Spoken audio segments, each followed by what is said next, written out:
They had good radio voices. Like I don't know if they've been like DJing since then, but the Nelson Twins keep it real. Hang on, let me click on the multimedia link satellite radio on their website. Hi.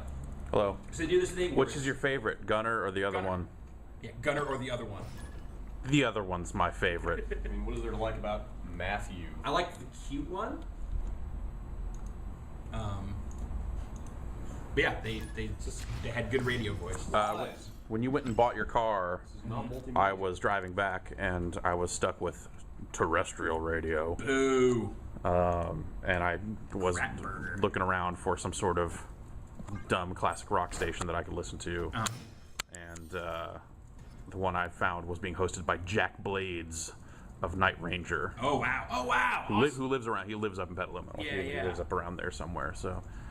I heard someone else talking about it. It's the second Jack Blades reference. Yeah, he showed up like in something else like a few days after that, and I got really confused. Oh, you know, it was this weird like super hyper conservative thing. now that I think about it. Oh, yeah, some weird like talk radio thing. Yeah, right? yeah. Talking about how the Petaluma Little League team works for the Soviets. That's right. It's all socialist. The idea? Ringing any bells? No. What you are hearing is Nelson's cut from the Sonic Heroes soundtrack. What? Yep. Nelson did a song for Sonic. Why does it sound like a fucking rejected Power Man 5000 song? Yeah. Right. Anyway, no, getting back. Yep. This is no Sonic Boom. Yeah. No. But you know what? I bet Nelson could do a really good cover of the Sonic CD theme song. Seems like that'd be right in their wheelhouse. Those Sonic Adventure songs were something else. Remember those, like the Knuckles rap? Oh, Jesus. Whatever, man. Sonic R or nothing. You're just lying to people. What? Why would you even say that? What do you have against Sonic R? You mean the song or the game? Soundtrack. All right. Okay. Sonic R Yes. soundtrack All right. is All right. amazing. Yes. Okay. I'm with you. I thought you were. I don't have it on this machine. Man, I fucked up. So you're playing Mark of the Ninja over there. I am. Working on a review of that. Can't say how it is, but All right. Should I look forward to the review? That's. Okay. Unlike Sonic, I don't chuckle. Straight up, motherfucker, I'm Knuckles. That's how it goes, right? That's. So is Knuckles suggesting that Sonic the Hedgehog is blue because he's trapped in a endless well of depression? He doesn't know how to... Sonic loves to laugh. I save the flowers.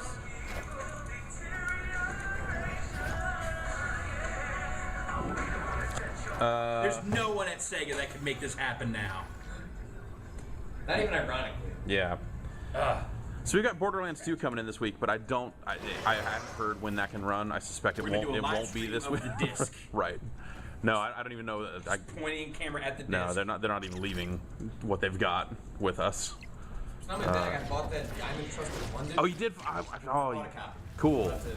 I meant to buy a copy of that, and then once we got there, I forgot all about it. So, So maybe we'll do something with it. how much were they charging for it? $30. That's reasonable. Yeah. Cool. There's, we just got back from PAX, obviously, which was awesome. Yeah. And we're going to have our panel up on the site at some point this week, and then also Drew and I went and shot a little something with everyone in the PAX 10. Cool. Which a fair amount of those games are out. What's the game where you like cloning? You know what I'm talking about? The Swapper. Something like that. That was the one I kept hearing. That one's a ways off. That one had a really cool like claymation art style to it and some interesting mechanics. I heard it was really hard. I think it maybe wasn't. It's the thing about the PAX 10 is I think they sometimes will pick some like really interesting high concept games that don't necessarily show super great there. Yeah. But we have a little interview with the designer behind that and all these other stuff. I also have Steam code, so we can check out Containment, the Zombie Puzzler, which is on Steam now. Right. iOS stuff too. That's on everything. I played it on iPad when I was there. Okay, yeah. I mean, is it out on an iPad? Yeah. Because there was a lot of that. There was a lot of like, hey, this game is out on this platform. We're still working on it over here. So I think that is out. Like one of the games was Splice, which we straight up have a quick look on the site of already. So, But Right. they were showing the iPad version. but then they also had the iPad. And then when I played that game totally makes sense. Cool. Catch 22 is a game I really want to play. I'm not sure what the state of that is. I don't think it's out yet, but they were showing. That's the game they had those balls for. Yes, the little squeezy balls. Yeah. That game looks potentially really neat too. But I have a code for Containment the Zombie Puzzler, so I think we should check that out this week. I wanted to do Planet Side 2, but I can't get it to run at all on my PC. I don't know if it's a Windows 8 thing or it's still a beta, so it's kind of hard to say. If I can get enough time here to install it on a machine here and play it here, then I might do that. But that's. Does that come out this year? I don't know. I think so. I thought so. Oh, Mark the Ninja's a Friday game? Yeah, Mark the Ninja is a Friday Okay. joint. No, that hot time slot. Yeah. Gotta get out of the way of everything else this week, you guys. And then Zen nothing. Pinball 2, I think, is out this week. I don't know if those are all new tables or if it's all the stuff that's been in Pinball Effects 2. Plants vs. Zombie stuff is in. It's gonna show up in that, But it's, Oh, not. but Yeah. I don't know. I don't know if it's there out of the gate. yeah, no, it's. It is? Yeah. Great. Jeff loves zombies. Fucking dig that hole a little deeper. I still have stuff we didn't get to last week. I've got the that Mass Effect 3 single player DLC, the Leviathan. Yeah. Which we'll check out. I got this copy of Ratchet and Clank HD right here. That I'm pretty interested in going back. It's been a really long time since I played. So these are the games that I remember as like, man, Ratchet and Clank was awesome, and then it got less awesome. So kind of cool to Remember, see. Crack Time is fucking awesome. Not as awesome as like the first 2 Ratchet and Clank games, though. Well, I didn't play any of it. The thing is, like, Well, there you go. I played the 2 PS4. When it was all fresh and new, it was awesome. and that and very, then very first one looked fucking incredible. yeah, it was like Gameplay was super revelatory. They're like, man, they figured out a way to do It was- platformers and make them modern again. like because it was as much shooter as it was Yeah. a platformer, but it handled both parts like really, really well. The Yeah, it weapons was were super interesting. super crazy at the time. It did the rare thing of having a bunch of weapons in it that were all totally useful. Yeah. Not just falling into the trap of we give you a million weapons, Yeah. but you're just gonna use like 2. Then you talked to Ted Price at PAX, Did. right? How'd that They go? got that new game, Yeah, Overstrike, that now the popular perception is that it is called Fuse. right. They're supposed to be showing that off pretty soon. Cool. They weren't really talking too much about it. We haven't seen that since that one trailer at E3 last Yeah, year. the like CGI 2011. trailer, the EA Partners thing. So, yeah, it sounds like that's kind of gone under some Yeah. radical reinvention. And there's some other PAX stuff. You talked to Ron Gilbert, right? Did that was Yes. that end up? Not as grumpy as I've been led to believe. Yeah. He's quite a jovial man, actually. Really? Yeah. You caught him in a good mood there. Yeah, he was. Well, So PAX we, was- we even saw the Double Fine Adventure panel, and like even in the little documentary bits of that, the people that had known him for like 25 years said like, and that's as jovial as Ron Gilbert ever gets. But I suspect that's just the joke about him, right? I don't know. Every time I've seen him, I don't know. He doesn't. He's not unfriendly. He's Gives just you the stink eye? he's just sort of like, a little world weary. yes, Okay. yes. All right. He's not a dick. Oh. That wasn't the impression. He's that just I got. seen some shit. Yeah. That's what you're saying. I mean, he was fucking rise and fall of LucasArts. He saw all that. Yeah. More of that than most, I'd imagine. So, yeah. Also, Mark the Ninja, Way of the Samurai. So we've got Mark the Ninja, Way of the Samurai. Uh huh. What other professional martial artists? Walk of the Karate Man. Yeah. Death of the Nunchuckist. That's coming. Drew's probably over there. Hey. Hey, Drew. how's it going over there? Working on this panel. Working on that panel? Yep. When do you think it's going to go up? Probably later today or tomorrow. All right. Cool. Cool. How was your pack? Is it any good? It's alright. All right. Yeah. Yeah. I'm over here booking live show segments. What do you want to see? What do I want to see? Yeah.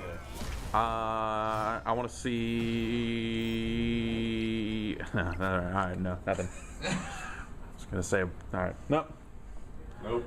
You're not allowed to say. Yeah. I want to see exciting games of 2013. All right. If Or later 2012. It's basically the same thing, right? I guess so. Yeah, they're kind of right up there. I want to see more SimCity. I want to see more XCOM. which those might be tough to thread the needle on. We just grab that Resident Evil 6, that's out there. Yeah. Right, yeah. If you get over to Poland Sites, and like, hey, we have this Resident Evil 6 exclusive. Is it Poland? it's Poland. Yeah. They claimed that it was the copies were stolen, but the site that like it was originated from said they just went and bought it. Just went and bought it, yeah. So, Yeah, when I originally It was heard bottom it. line, copies of that game, which is done, are out 6 weeks.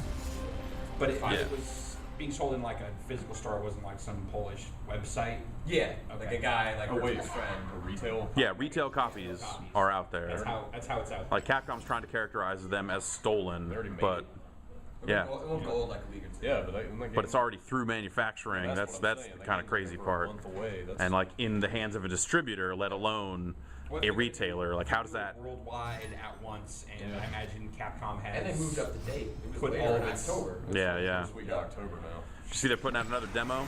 Yes. That screams confidence. Maybe you'll like this one. We Oh, we fixed should- the camera. We should get our hands on that. It is a demo. You can just get it. No, I mean the game. Oh, yes. I'd like to get that reviewed as soon Yeah, as yeah. possible. Poland Let's go. or call PR. And then podcast will be up later today because Yep. we still got to record it. We're gonna go record it, so it'll be a rare Tuesday podcast. Yeah. We'll do TNT on Thursday. Yeah, we will. Yeah. Yeah, we will. Figure out what we'll do. Yeah, we will. Yeah. And then No, I'm just trying to think off the top of my head. Just what's cracking? what's What's cracking? That's the new segment. What's cracking with Patrick? Yeah. Me hanging out in the Kraken Theater at PAX. Yeah. Here for 8 hours. Eating crackers. Smoking crack. I see. If this was a video I wanted to edit, I would go download the clip of Dave Lang doing his Kraken impression, which Wasn't there a what Kraken hashtag out there? was Kraken Wise was the hashtag. Wise. This is not Wise Kraken. This is just what's Kraken. I'm glad that the only person that went up to that mental drift booth and told them like I'm on TV was Brad Muir. They like added me on Twitter like we're glad that so many people came to see the game, but Brad Muir's the only one that told us he's on TV. To be fair, he was the only one that was. See, he was signing autographs at the Double Fine booth. Like that was it was like, what was it? It was three. They had 3 different autograph segments. It was Tim. Yeah.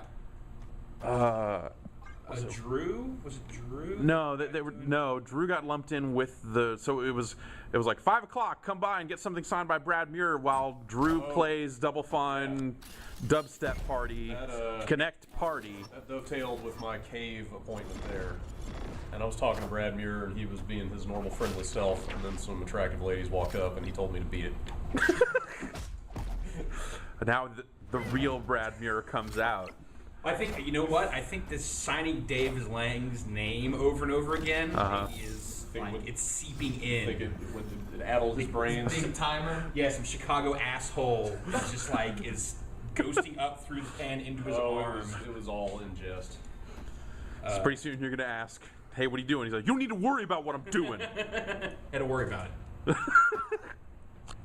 All right. I was just wondering if Ryan was going to ask me what I was doing. Yeah. So you look forward to all that stuff plus a lot more on the site this week, and yeah, I don't know. We'll do something, man.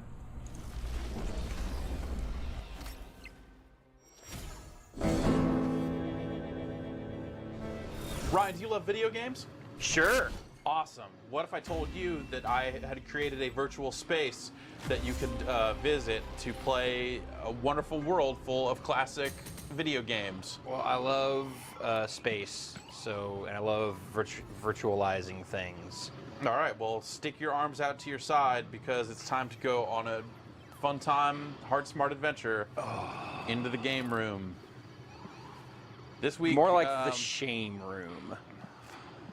boom. Take that. Finally, Yeah. someone taking it to game room. Wow. Giving it the business. So this is going to be last week's games and maybe the week before. It's all a blur at this point as to where we are with stuff. But we have 5 games. The that they are selling for $3 each that I bought with actual money. You paid for. I paid for Bridge for the Atari 2600. Let's check it out. No ranked mode. No ranked mode. Do you know how to play bridge? No, I do not. Dude, let's just skip it.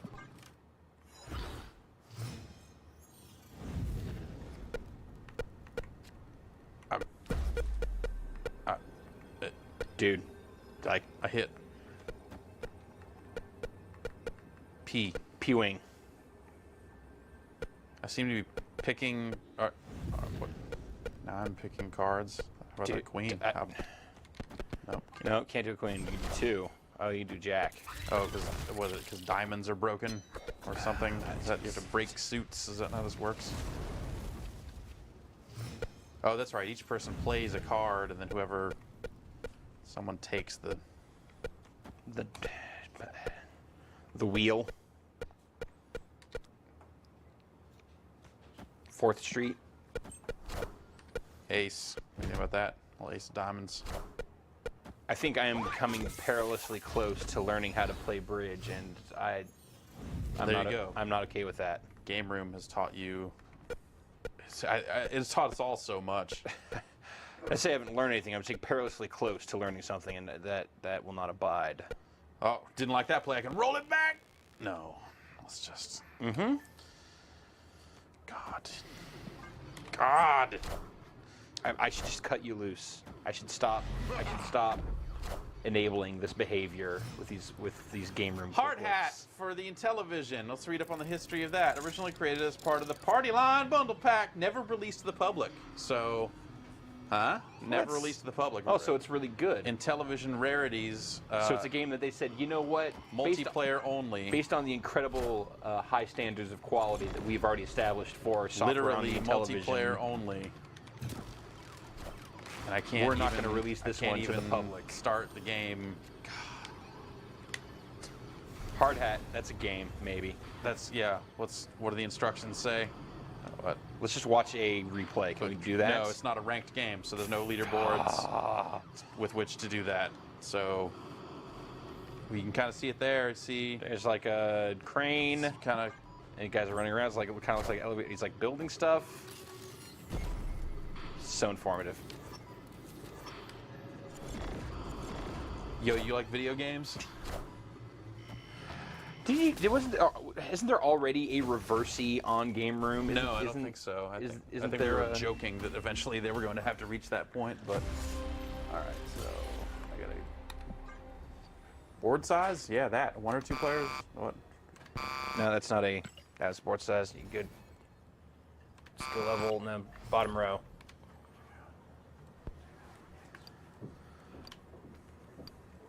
All right, we're gonna go there. The clock is ticking. What? You're an illegal move.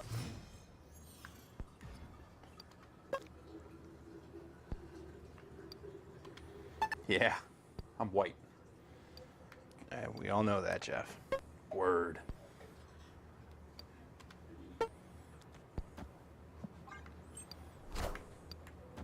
It's weird because this cursor like drifts into position in a really messed up way. Yes.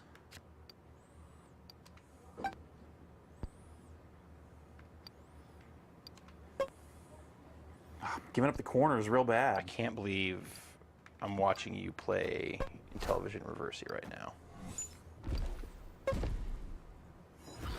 I know. Who would have thought that we would have finally reached this awesome point?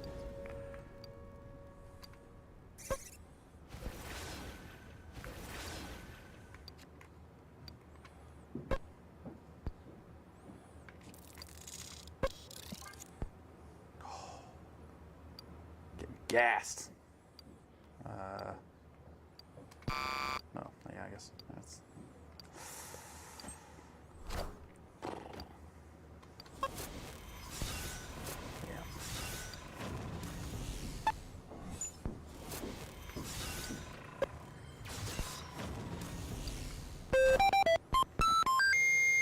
You won. You like that? Like that little ditty there? Yeah, we dusted the Intellivision AI at unlicensed Othello. Take it, Intellivision. And rounding out. Oh no, wait. Thunder Castle, another Intellivision something. This is a ranked game, so they've finally An actual game. game with leaderboards and. Maybe Yeah. I probably should Hold have looked on. at the.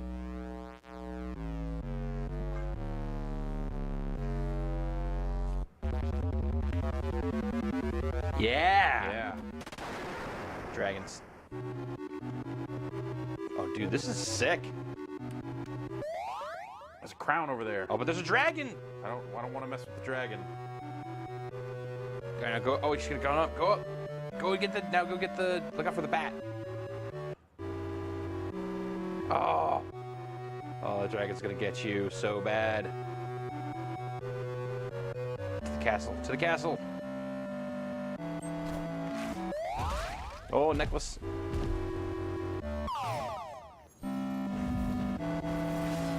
All right. This doesn't. Maybe you have to slay the dragon first. Or those bats. Slay the bats. Is there a slay button? No, I hit a button and teleported to the castle. I don't really know what that's about. Uh-oh. Oh, that's, Yep. that's bad for me. Uh-huh.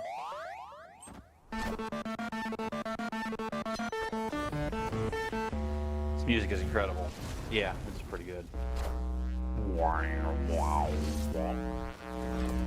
Virtual didgeridoo technology. You want to figure out how to play this game and then give it another go? Enter. Action. 1, 2. Enter is B. Alright. Just, just press the enter button to get into the castle, maybe.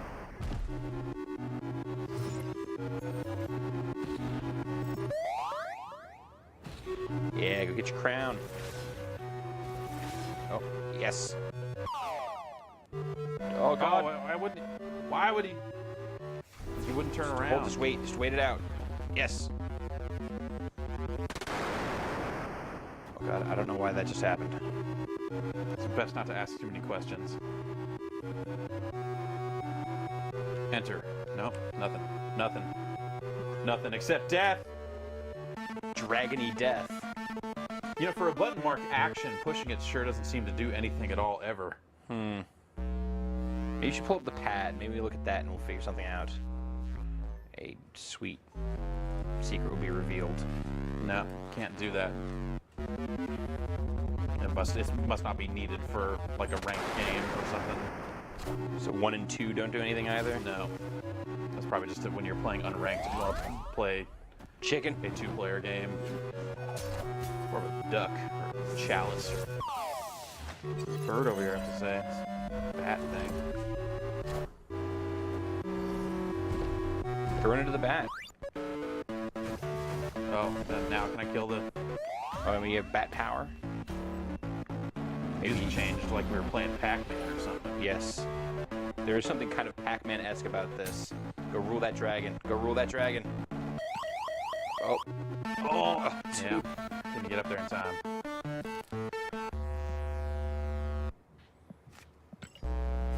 Jeff, I want to see you fucking smoke that dragon. Let's try one more time. Well, I was chasing the dragon pretty hard that time. Yeah. But you kept going back and forth. You gotta commit to chasing. Well, it's like he kept trying to run away, so it was... You're giving the dragon too much credit. Dragons aren't as smart as ghosts. Everyone knows that. Yeah. Got all these points. Those points. Now you just gotta go find the bat. Alright, bat. Just hang out. Alright. Oh! Oh, you've got him. You've got him.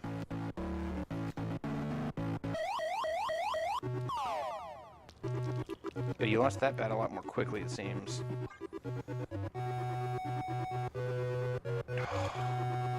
This force sucks.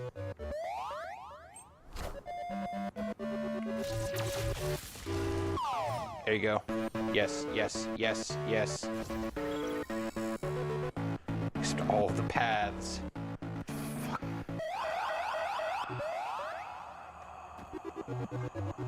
I take back my previous request. I want you to now kill me. Forget the dragon. Oh! I pushed the action button that teleported me closer to my own death. All right, here we go. Oh, dragon, get your ass back here. Oh, you! Made it through. Yes. All right, to the castle. I guess. Oh God, new dragon. I don't think you can go in the castle. I think that that's just where the dragons come out of, and that this is the entire game. So it's like Pac-Man. Yeah.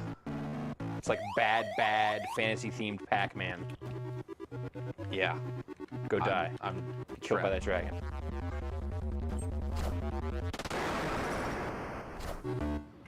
Thank you. Glad I could help. Oh, 7,500 points for bronze medal, huh? No problem. You know, if you like Thunder Castle, you might also enjoy Scramble. They're pretty much the same thing. That's practically the exact same game. 1986. Magic-themed game idea, an internal competition. Starting as Magic Castle, then Mystic Castle, and finally Thunder Castle. And McCormick. Oh, video chess. Cool. I hate game rooms so much.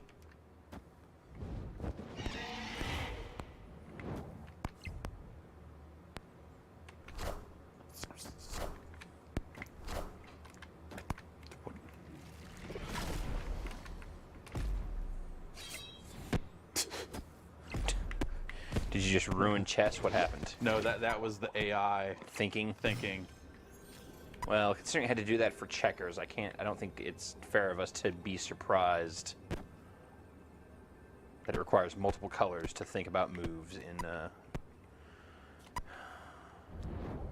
You're not wrong.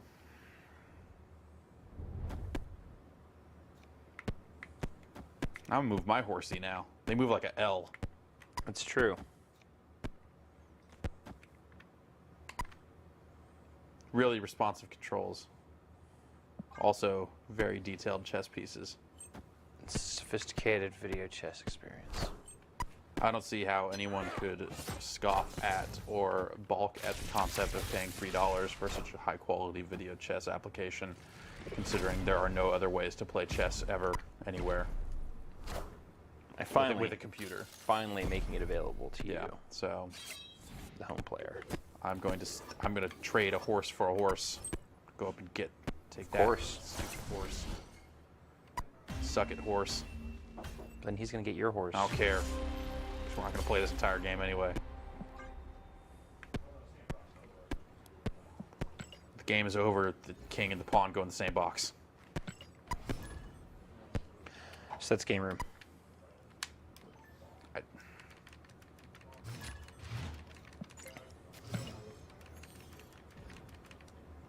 can't turn it off. Can't go over to the power button. I think I broke it with all my rampant. Game selection. Straight up broke the game, dude. Well, Jeff, I crashed video chess. I'm gonna make you do the next one of these on your own after this week's Sterling lineup. Wait, I want to read the history of video chess. Bob Whitehead, Larry Wagner, 79. There you go. That's it. That's everything. That's Game Room. Another stellar week. I'm glad that we were able to catch up. And there are more games coming out this week. So like 2. The cavalcade of awesome video games. I believe there's upwards of 2 games coming out this week. So that's great. God damn it. Hello, Vinny. Hello, Patrick. Hey. Hello, Brad. What's going on? Nothing. I don't know. It's someone's anti-food truck agenda. I love man. food trucks. That's all in the You are a liar. You were flip-flopper. I was online for food trucks, and I was talking to Mark the Ninja, and he was all like, I love burritos when they're free. Man, can I cash in? Can I be a little jar on my desk that says, put your food truck ticket here, and then in about a month we can have a new light board or something? Mark Ninjaman is just a struggling small business owner trying to make it in today's rough economic climate. Sorry, he had So to change his name. Why you gotta hate, man? He changed his name when he came over to just Ninja, so now he's Mark. It got changed at Ellis Island. Yeah, Ninjaman, he couldn't get acting work. Just, ninja wits. Play this game. All right, what is this? It's an XBLA game that's out today. Give me all the, give me And it this. is- But it Brad, is- today is Friday. Yeah, Yeah. I don't know. They put games out on Fridays now, and it is fucking awesome. I am way into this This is game. Mark of the Ninja. This is by Yeah. Clay Entertainment, the guys who brought you Shank. Yeah, these are the Shank dudes, but totally different kind of game, except that it's still 2D. And Pretty deep in here, only Xbox Live Arcade right now. for now, yeah. Yeah, I've been in love with this game since PAX East. I remember coming out of PAX East when I saw this there, trying to. I know you guys didn't care for Shank, but you guys need to care about this game. Yeah. Did you like? I mean, I like Shank. I in like theory, Shank. I like Shank. But after a while, did you like Shank 2? I didn't play Shank 2. Okay. I don't think anyone wanted Shank 2. Like I got all I needed from Shank. Yeah, I really like Shank, and I think I liked it more in theory because after about, I'd say an hour, you kind of like, you kind of Sure. see everything Shank has to offer. This game has way more to offer than Shank. What does it have to but offer, it definitely Brad? looks the same. It's got the same kind of fluid, exaggerated art style, very cartoony. Help me spend these points. That sounds cool. I'll get that. Sure. So Okay. how much have you played? This is probably over halfway, or maybe around the halfway point. It's a longer game than I expected. Partially because I can't resist playing it like a stupid perfectionist and trying to do everything perfectly. Why don't you play it like a So smart wouldn't you want to like beat the level and then play it a second time and try and do that? Did I just describe the smarter way to do it? There's a lot of But stuff. you refuse to do that? a lot of did stuff to unlock you in just here. step on like a dying duck? What was that sound? All right. Yeah, like you can see, I still got a lot of stuff left to unlock here. This ninja clan is endangered by guys with guns. This game is 1,200 points. Yes, and What is that? I'm trying to stop them. It's That $10? $15. Oh. Move fast and don't look down. Have you played this level, or is this all new? No, this is all new to me. Who's the ninja over there? I'm in the catacombs. I don't know, some lady ninja. It's a pretty big map. Marcella of the ninja. Got a long way to go here. Yeah, I actually wanted to play a level that I hadn't seen before. Oh my god, it is yep. really dark in Yeah, here. it's pretty good. This You're a pretty is- good ninja, I Brad. can't even. This is all working out really You well. guys, so you guys far. talk amongst yourselves real quick while I adjust the brightness on this TV. So, Patrick, you were saying bacon's out. Yeah, I'm not. Bacon fad is over? Brad said that Woot declared that bacon is out, and I'm happy about that because I thought people really We're going really too drove far. bacon into the ground. Yeah, Like, don't it's a put shame. bacon in ice cream. I have bacon probably every weekend. All right. So do I. Now I can actually see the level. It was basically just a ninja floating in blackness before. Do you like thick cut bacon? Yeah. Do you like chewy bacon or crispy bacon? Depends on what it's Guess on. I'll have to find Just raw, just on the plate. Just on the plate? Oh, then I like it crispy. Guys, I don't know if anybody told you, but bacon is over. What? We done. were just talking We're about just- that. yeah, come on. That Keep up with the conversation's over, like, conversation. We're done. I like chewy bacon. Okay. Uh, Even when it's on like a bagel, like an egg sandwich? Yeah, sure. Give me like the more trichinosis, the better. Okay. Wow, this is new stuff. I haven't seen crumbling Whoa. walkways. What are your controls here? So this game, that's kind of 80% of why I like it. I did the math, and it broke down that way. How does that translate into You put score? it, yeah, you put it in Is- your GameSpot spreadsheet and then it's tilt. just- What's your tilt on? Tilt was a 6.8. Nice It's, callback. it's really just how fluid and nimble this dude is. Like you can stick to practically every wall, Okay. and most ceilings. You can just kind of climb around everywhere. And the game is just it really enables you to move around the environments as fast as you can. So you're not fighting, it just feels natural? Yeah, it feels really good. Like the grapple points that pop up there, you just hit right bumper and you go right to it. No aiming? Those are rough because the red ones crumble. Like you can see the little red icon means they only last for a couple seconds. So like I said, I haven't played this level. I really have no idea what we're getting into here. Is that a checkpoint?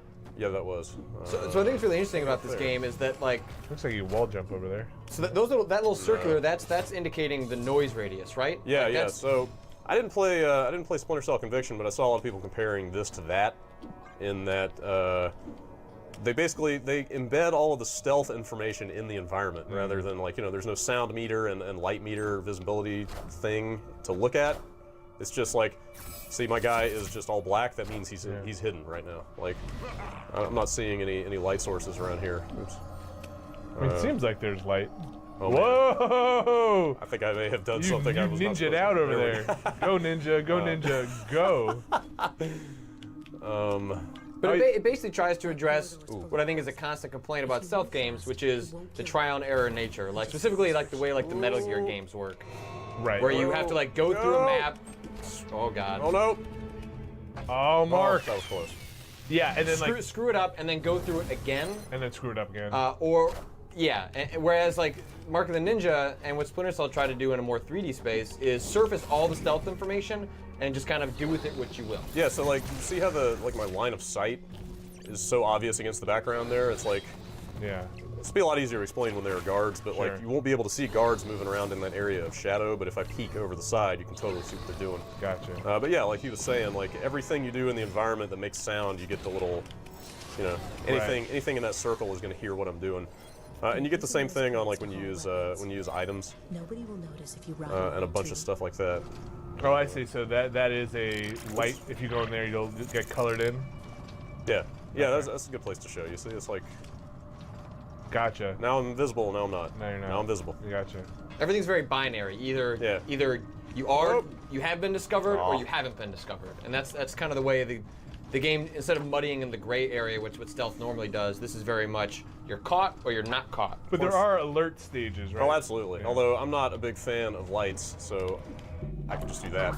Is that ninja time? Yeah, Is he- totally. Okay. Yeah, so I mean, again, I haven't seen this level, so hopefully there will be some guards and some stuff to play with soon. But yeah, you can pause it at any time and set up like pretty elaborate uses of equipment. All right. It's really cool. I hope there are some dudes to kill soon, because I got a need Yeah. that I must feed. Whoa. Would you describe this as the most platformy of the stages you've encountered so far? Yeah, it's definitely very very environmentally focused so far. All right, there's some dudes. What are they doing down that poison? I don't know. They must. Wait. Oh man, I bet they have gas masks. There are guys in there. You see guys? Yeah, they're right there. Oh, I see. You can Oh, only you'll shit. see them right with I their would line just of leave them sight. alone. Well, yeah. Jump! I don't want to get down in that poison. You don't want to get down with the poison. Where are we at here? Ooh. Do you want to get down with sickness? Wow, we've kind of gone a long way already. Looks like I've missed a bunch of stuff. There's a ton of secrets hidden. There's those artifacts that you were seeing that just give you score. Yeah. So the way it breaks down is there's 3 types of objectives in every level, and then 3 of each of those. So there's 9 total. You can see there, 3 of them are just score based. 3 of them are like kind of level specific achievement stuff, and then the other 3 are little story collectibles. Look, you go back and kill those 3 gas mask guards while they were walking in poison gas. Oh man, I should totally try that. So this is why I have not finished this game yet. Because you try to get all the objectives. Except I bet it's bad if I let that crate get away from me. You don't think it'll circle back around? I don't know. Oh well, maybe I'm good. What do you think? I think it's gonna circle back around. So see, I can even go faster, but make noise there if I want. I don't But know. I'd say they're move all the on. way back there, move yeah. on. Are they? Are they? Sure. They are. Move. They're not on that Oh, one. They're over wait. there. Yep. Yeah, Okay, oh, sure. Yeah, this is a go great for it. idea. Yeah. Look, I can keep renewing the meter. All right, kill him. Oh shit! Are you pretty vulnerable? Yeah, like I'll die in like 2 shit. Let's just kill that guy. Yeah, you'll die in like 2 shots. You got almost no health. Okay. I can just keep doing this all day. But there were only 2 in there. Poopy pants. There might be another one somewhere. So do you get a little outline if they're out of your line of sight? Kinda. It's Okay. so that's another thing that I think is kind of Splinter Cell-esque is the last known position stuff. You'll see like a little silhouette of where you saw them last, and they get the same thing for you. Make sure we got backup power to the catacombs. Pull double shift, installing those security measures down there. What do we have here? Aha! These are on the poison. Oh man. Do you got anything for killing these guys? Yeah, totally. You get score. I mean, watch this. So you get points just for getting by guys without being seen. Can you So it's to your advantage to get by them, then go back and kill them. Yeah, totally. So like if you're trying to go for those score objectives, the Right. the third one is usually pretty tough to get. You get a huge bonus for not getting seen the entire level, which I just blew. do you, You get an even bigger bonus for not killing anybody. and you can only do it once per bad guy, get by him without being seen? Yeah. You can't just keep walking back and forth. So you get bonuses for. He's in the poison. Oh man. Go kill that dude. Uh, Oh boy. Oh, this is gonna really be tough. fucked that up. Just No, jump it's- in. Just I'm jump good. in there and kill that guy. it's cool. Oh. Oh no, I don't want to go up there. What's Maybe up it's a here? secret. There we go. Actually, I bet it is. The guards have like things that just. Oh no. Oh shit. I think you would have been okay. Yeah. Yeah, I panicked. So you can see that you can see where he saw me last. Oh, and you lost points for getting. Yeah. Yeah. Okay. So it's not a matter of just getting more points, you can lose points as well. Totally. Wait, and then it's all clear? What up, buddy? Or do they go on some kind of like higher level of alert? They start looking up? Yeah. So you can drag bodies around. Yeah, they do have a higher level of alert. Okay. But it's... So this might totally... I think they just move faster. Heck, Maybe. Oh, shit. Do you not get that seal until you beat the level? Oh, he's not close enough. God damn it. You gotta pull him over the edge. Yeah, you can do a hanging kill. I've unlocked a bunch of different kill moves. Are they just like a cosmetic? Okay, yeah. Oh, there it So is. I got the 3. So yeah, so you can actually kind of maximize your score off of each guy by getting by him to get the undetected bonus, then do a stealth kill to get that, Yeah. and then like hide them somewhere. And you can rack up a shitload of points off of a single guy if you do that. So this new optional seal? Ride the crate to the top of the shaft, I guess. Okay, so that must be a crate I haven't seen yet. What's down here? I don't know. What is down there? I don't know. A body. Oh. Nothing. It's just. I don't know. Oh God! Oh. Ooh.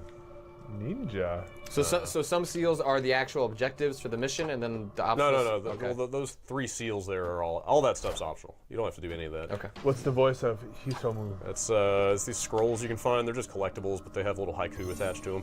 Which written by Chris Dallin, the former editor of Killscreen. He worked with Clay on this game.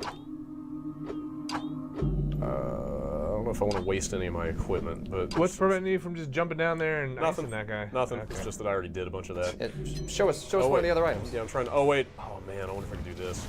Oh yeah. Come here, you. Is that Elizabeth Prompt's timing based at all? What up, Batman? Yeah. Yeah, you see the little, it's a single direction press and an X that pops up, right? Can you mess it up? Yeah, and Ride that crate all the way to the top. if you mess it up, but they haven't seen you, you'll just get like an imperfect kill, Like which is sloppy like kill. half the points. But they can also just straight up see you if you don't. Oh shit. Oh, get on the side. Wait, so this is the seal, right? This is where Ah! if you ride it all the way to the top. Yeah. Oh, I bet it is. Yeah. Let's see if I can do it. Don't get off. Never get off. Yay! So what are this seals purely for No, so achievements? or? those are all the upgrade points. That's what I was spending at the beginning of this level. Okay. So you have encouragement to get them beyond Absolutely. Yeah, the more of those you complete, the more new abilities and equipment and stuff you can unlock. He's sleeping. Yeah, he's a sleepy guard. just... Probably had some Quiznos. Although, like, this game is so much fun to play that I've even forgotten about it upgrading. Like, not only did I forget about achievements, I forgot about getting more abilities. Like, I just want to do everything right because it's so much fun to do it. Which is pretty much like the highest compliment I could pay to a game like this. So you saying that more or less the upgrades are ancillary to the pure stealth experience, where like you can play the game without any of the upgrades? You don't and be have just to fine? have any of them. Well, there are certain situations where you need certain equipment, but they give you that. Okay. Like smoke bombs and stuff like that. They'll give you when you actually need it. Do you have health? Yeah, you kind of do. I guess that's what those little diamonds are up there. Do but, you Like, I have been playing this like such a stickler for perfection that I basically just restart checkpoint every time I get caught. Well, so if you were to die here, would you go all the way Thing back to coming that back. checkpoint, or is that just for loading in? The checkpoints are really frequent. So I haven't seen one of those bat ones. Those like bat circle things. the what? A crate coming back? Is that not a checkpoint? What's know. that? The- Oh, it's a little crow. Yeah, the crows. Yeah. I haven't seen one in a while. I don't know what's up with those because the actual checkpoints, like if you die or you Okay. start over, are Maybe those are much, just like load-in checkpoints much if you quit the yeah, game. they're much closer together. Yeah, you might be right actually, because you can quit out of these levels and come back later and Oh, look at the other side. and pick up your progress. Oh. Whoa, man. what is That's up? close. Or there's got to be a secret up there, right? Probably. Oh, maybe not. yeah. Oh, that's what's up there. Oh, Nicely done. Yeah. You're a good ninja. Okay. That's the thing, though. I mean, like this game enables you to get around so fluidly. Sticky. Yeah, you don't ever. Shit, this is not. Do you ever find yourself sticking with stuff that you don't want to stick to? Oh god. Not a ton. Like a little bit. Shit, here and there.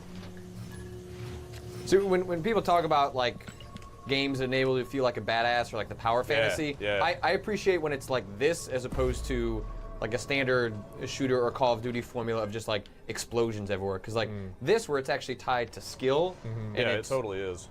and it's masked behind like really good, solid mechanics that allow you to play with a lot of what's offered. Yeah. That makes you feel like way more of a badass than like blowing up Sure. a scripted tanker. And it's, you know, it's all abstracted out to the point that they can just straight up do score leaderboards, because everything you do is rated on a point scale. I think it's kind of like that original Bionic Commando feeling of like you can get through a level using the hook or whatever, but then like once you get really good, you can make it through a level without ever just touching the ground, just swinging yourself Yep. like a crazy man. Like that's the skill part of it. And like if you could do this stuff without getting caught and be awesome at it and flying all around. It's a scroll. All right, so I could say Hit that dude with dart. drop spike mine. Darts don't actually kill guys; they just get their attention. But I could drop spike mine there, I think his attention with the dart. and hit him with a dart, and he'll be all Oh. and then Oh jeez. That kind of killed him. sorry, I'm not really brah. sure how the physics on that spike line work, but Yeah, I don't know. I'm no ninja. Whatever. And there's a lot of fun stuff you can do where guards can go into a terrorized state. So if they see a guy get killed by a spike mine or get strung up like I did before, Yeah. they'll start out. freaking out and like shooting their gun everywhere. Is that, what does that do? It just hides the noise or something? There's a lot. Well, you get points for terrorizing them, and so that's one of the story scrolls that you get. Like all the little story stuff is written in haiku. It's kind of neat. But what was I talking about? There's a bunch of achievements also for like doing specific, like, you know, terrorize a guard by killing another one with a spike mine and then stealth kill that guy, like stuff like that, which is cool. Do all the achievements in this game seem, for lack of a better word, achievable? Yeah, like they're are doable. they not like we've had a couple of games this summer, like say Spelunky, where you look at the achievements and go, yeah, no, I'm never going to get any of those. Yeah, I mean the hardest stuff is like do every objective in every level, stuff like that. There's a new game plus, stuff like that, but it's not. Oh, wow. Okay, so yeah, once in a while, if you're not really paying attention, you'll do something like that. Like I'm just spamming right bumper, which is your grapple button, but you notice it was auto targeting the lower one instead of the higher one, and I wasn't paying attention. I think you're gonna have to puzzle this one out, Brad. I'm just going backwards. In the new game plus, you can actually turn off all of the information systems. So you can turn really? off the sound. Oh, dude, what? The indicators that if you're hidden or not. Like, I remember when I was talking to Nels Anderson, the designer that you guys had in for the Quick Look EX. Games like Metal Gear allow you to choose that up front. You know, some people can go in for that. They chose to surface that in the new game plus, where you go through the game, learn the mechanics, see how they approach stealth. Then if you decide you want the hardcore experience where you turn off all the information systems, you have the option to do that later. That's cool. All right, where am I going here? Oh, I thought you were going up. yeah, my bad. Uh-oh. Can you get up now? Oh, crap. Mark can always get up. There we go. Hang on. That's totally going the right way. Yeah, I think that's maybe a little box puzzle, moving crate puzzle. Yeah, you gotta here. try and get up Oh, there. I didn't notice that passage up there. It's still a little dark in here. And you have to stop that bottom box over that laser. Yeah. I need to do one there. Hang on. I think you can go along that ceiling, right? Those are hand hooks. Yeah. So like if you block that guy, I need to get across. Oh! I forgot which side it was coming out of. Oh my god. Farting. Yep. All right. I'm on the right side. That was really good. Okay. And then. Oh crap. I gotta get that over there first, don't I? You don't have time? Oh, there you go. There's no co-op or anything in this, right? No. No cooperative ninja Inc. No. That would be pretty tough, you know, everything is based on really specific timings and stuff like that. Yeah. This one is for the top one, right? No, that's a side one. They both? Oh, the top one does. Oh, right. It's on the There's upper left. there, yeah. Alright, so... Right. Okay.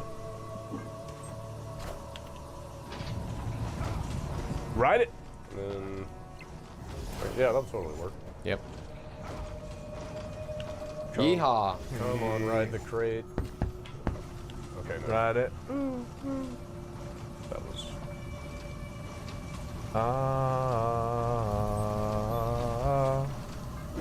There we go. Now, if you attach your lips microphone and sing that, that's a separate secret achievement. That's the co-op. Yeah, just ninja-related songs play over the entire game. What's that? Is that the end of the level? It's like a little checkpoint thing. Hey, I found a way out. It's just past the next room. But there's a rusty old gate blocking the way. There's a way to open it from your side, but be ready. Uh-oh. When the racket starts, every guard down here Oh will man, come running. that sounds bad. Time to suit up. What's your? You can upgrade mid-game. Yeah, you have to find the little upgrade post. Brad, what is your main ninja objective here? Are you just sewing, like? Discord. Yeah. No, you're trying to stop this kind of evil business magnate guy in a suit who's trying to take out your clan Is this modern day? for reasons unknown. It looks Yeah, like modern totally. day. Yeah, Okay. there's laser tripwires. You know, Yeah. there's dudes in riot gear with assault All right. rifles. And So the ninja have been around yes, in the shadow. they are an endangered species. All right. Oh, and your dude has accepted a tattoo made out of ink that like makes you super powered, but will slowly drive you insane. Okay. So he basically has to complete his mission and then kill himself. What? Yeah. Oh, hey. So. It's dark. Yeah.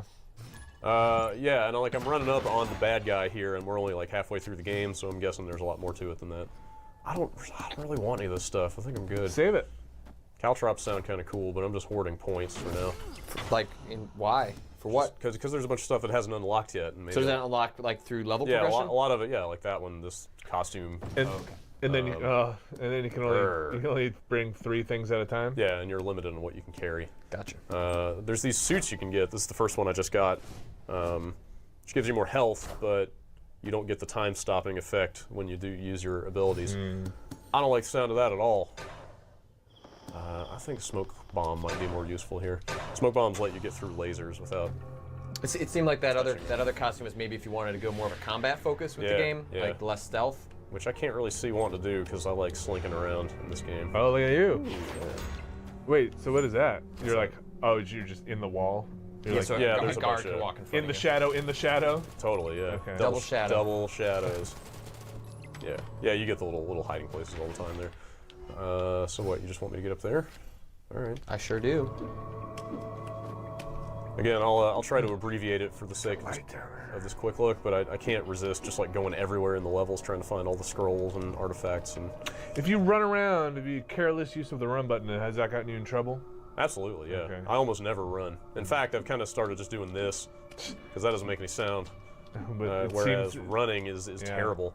I mean, guys will hear you through the floor or the ceiling if they're on another level, and then they'll come looking for you. It's bad news. Uh-oh. what is that going to get you? A little light puzzle. Something's, when the alarms go off, when all hell breaks loose, like you said. Yeah, I mean, maybe this will come into play later. Yeah, you probably have to go down there and. Not much down here right now. Yeah, this seems like a giant playground with a dozen guards Sure. waiting to be unleashed in a couple of minutes. Well, that sounds awesome because fighting the guards is fun in this game. Well, go set it off. Yeah, I'm trying to figure out how to get up there. Maybe I need to go back that way. Yeah, I can't. Yeah, Maybe I you do need to set it up downstairs. can't reach that. Maybe the lights are good. But I can't go back that way. All the way downstairs, there was another door, or am I crazy? No, you're crazy. Yeah. I'm crazy. Yeah, I need to go up, but I Alright, don't see how to. let's go check out that light puzzle. I don't see how to reach it.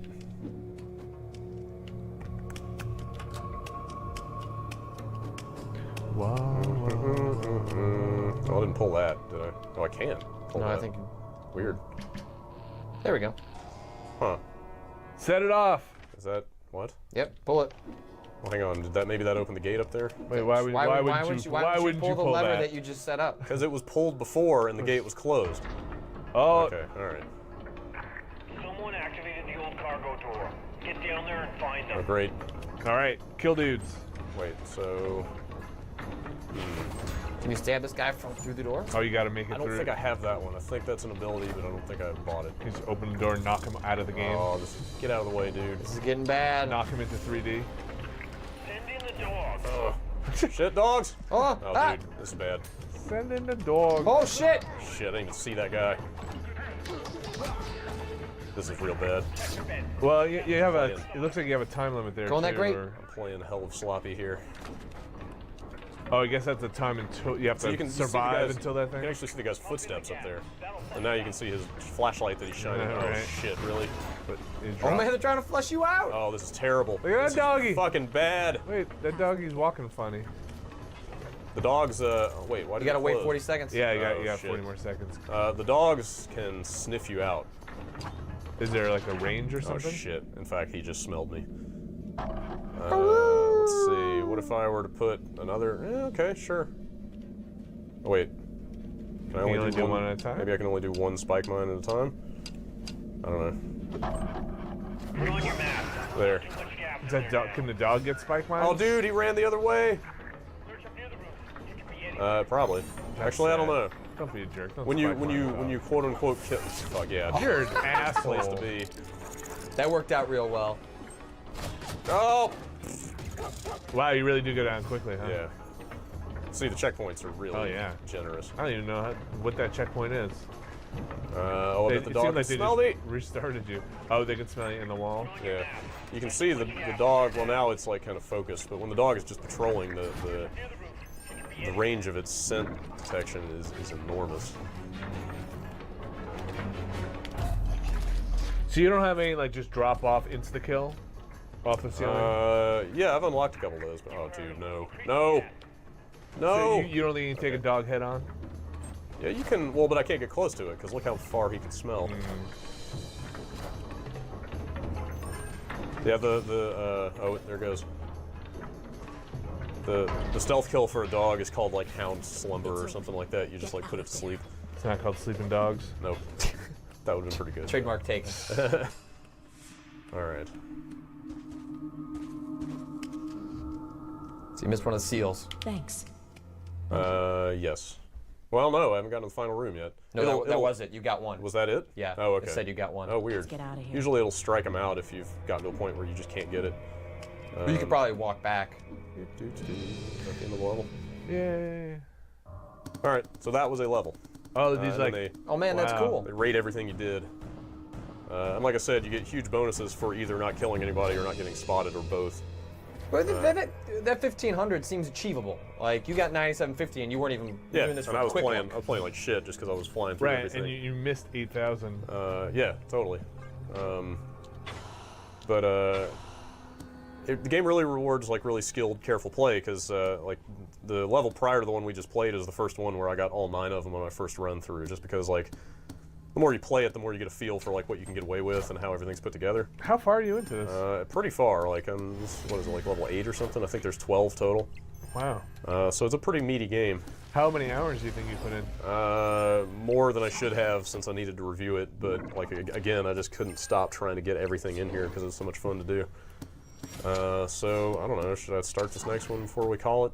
Is it good? Well, it Well, I don't looks wanna different. spoil- let's go backwards. Yeah, maybe. can we just see a different environment? Yeah. Rather than going forward in the story. All right. Yeah, this is the level I did before that. And you can obviously retroactively buy stuff as you go backwards. Whoa, what is this stuff? Terror dart. Oh hell yeah. Welcome to the Terror Dart. Okay, wait a minute. Bugs. Ravenous insects. Wow. Oh wow. Oh, that's awesome. They'll eat. It grows. They'll eat a body. Noisily Yeah, devour. please get that. Oh. Buy it. well, Come on. Buy it. All right. Buy it. You don't want to see a bug just eat a person and have them scream? I totally do. What about that thing, the technique on the left there? You got to do run or something. Or jump. What's that?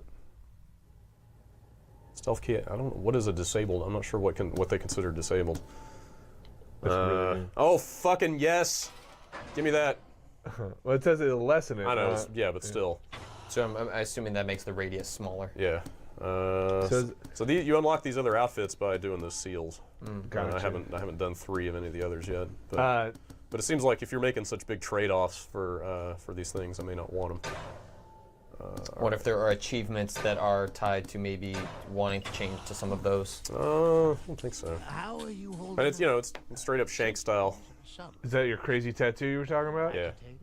The I'll go crazy? Yeah, see, the tattoo slowly drives you mad and makes you just kill everybody around you. So, tragic ending probably. Instead of stealthing everybody around you? Or who knows, maybe not. There's still like 4 or 5 levels left where I'm at. Who's this old man who's just tattooing you? tattooist. But secret magic tattooist? Yes. Hello. This is your final mission. Oh, really? Well, this is the level before the one we just did, so. So she's a liar. Yeah, it's a big liar. There's a lot of stuff I could do, you know. I could hit that guy and then go down and kill him, or I could break that light, or I could just grapple over to it. This is the one. Do that. Or you can put bugs on him. Well, not until he's dead. No, it'll noisily devour. Dead bodies. No, I don't think so. It said living bodies. Yeah, silently dead Really? bodies, Yep. noisily. Okay, I didn't read it. All right, Yeah. well, fine. Yeah, drop bugs on Well, him. whatever. Here's another. You can. I bought stealth kills through a door.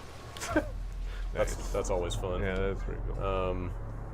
There's plenty of guys to pull some jack eat with move bugs. on. Of light I could give in you this guys level. a chance to spot you. Oh, I see. Yeah, in this one the lightning will reveal you. Is it random or does it seem timed? Do you get any warnings? All right.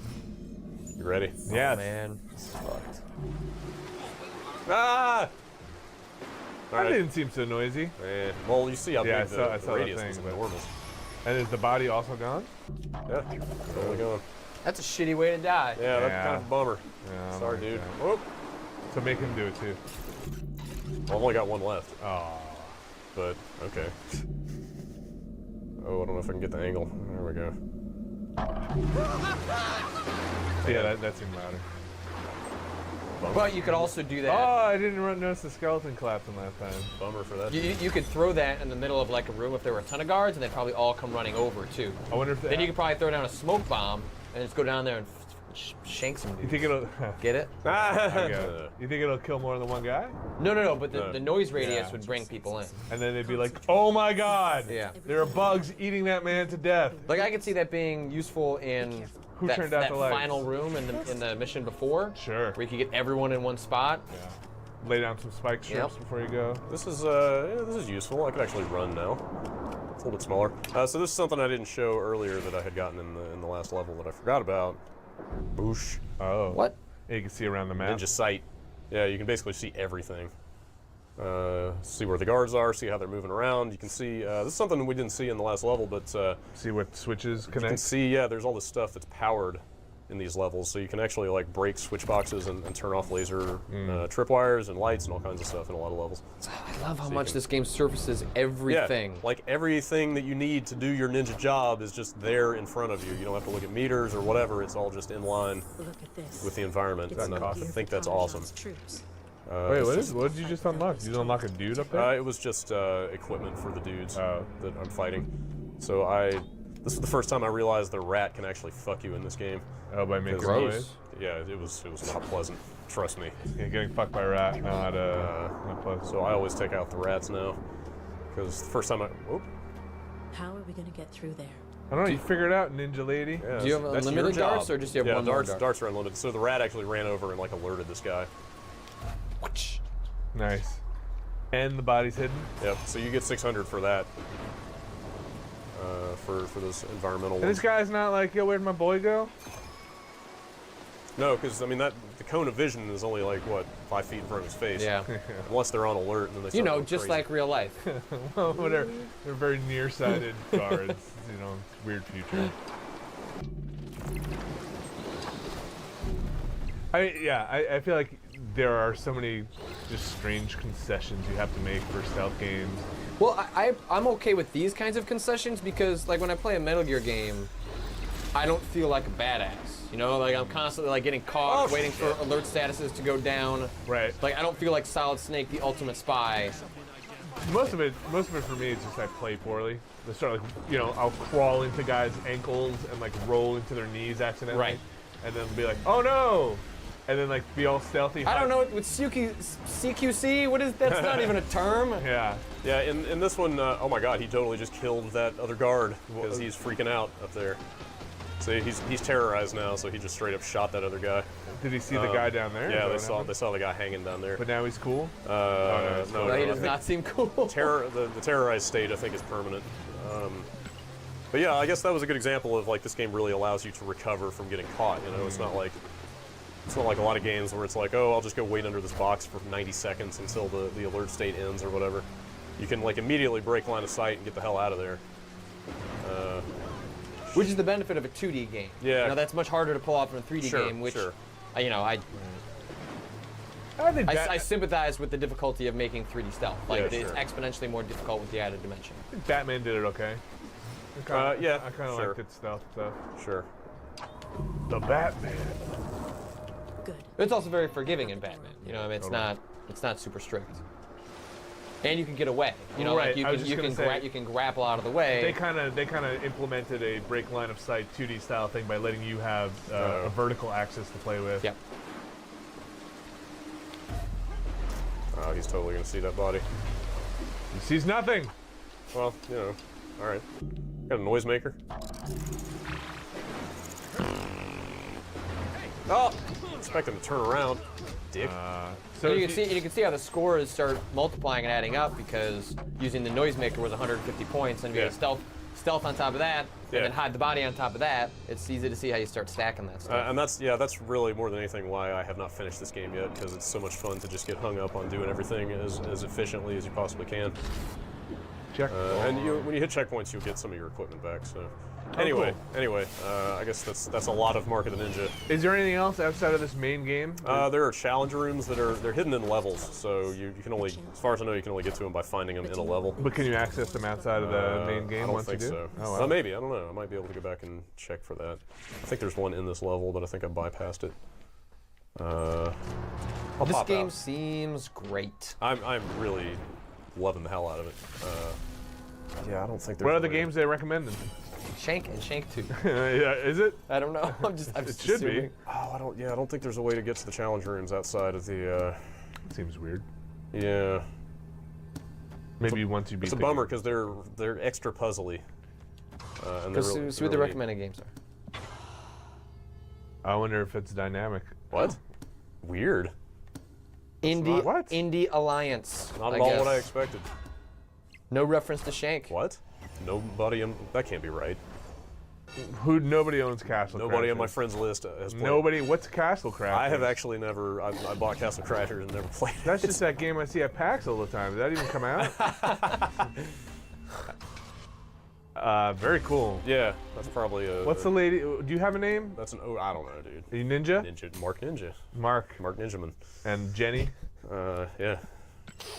That's probably an overly long. That's a not so quick look at Mark of the Ninja. But they, you know, this game's awesome. Go get it. they're in a shitty slot. You know, like Yeah. Friday is not a good spot for games, Yeah, and what the hell? Why this was not part of Summer of Arcade, I don't know. Maybe it wasn't ready in time, but What do you think the other end of that chain took to? Like a Jeep? man. Jeep Wrangler?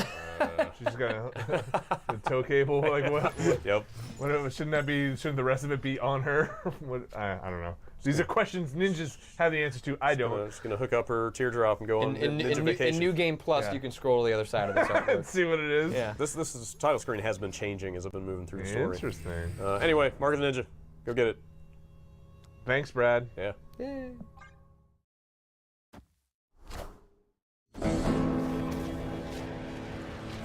Brad, it's Halo Reach. It's September, Yes. so Naturally, Yeah. Halo is here.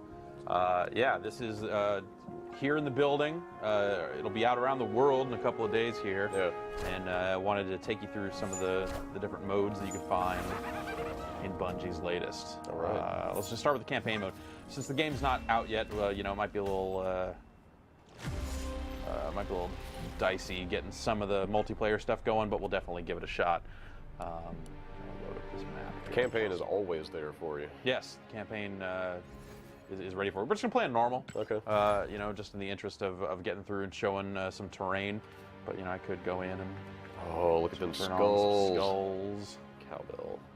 Are these all the same skulls you would have seen in ODST and Halo 3? Or Yeah, they these are pretty much the classic Halo skulls. have come up with a lot of new ones? Yeah, no, it's double their health, send them up class, and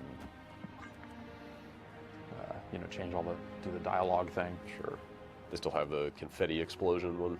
Yep, grunt birthday. All right. Then we're good to go. Yep. As soon as this map finishes loading up, that is. Let's turn on scoring. All right, sure. Try to turn on Why scoring. not? Why not? Turn on gold skulls for bonus multipliers. So you know, yeah, it's a lot of the same features that you expect, you know, coming out of Halo 3 and Halo ODST. Yeah. It's very configurable, but the good news is matchmaking crosses a lot of different modes now. You Yeah. can now play firefight with random people, as well as campaign co-op. Dude, that sounds like the best thing in this game. Yeah, that's great. I mean, it was the big problem with ODST with firefight was you had to rope in friends, and I didn't have a ton of friends playing Halo. So,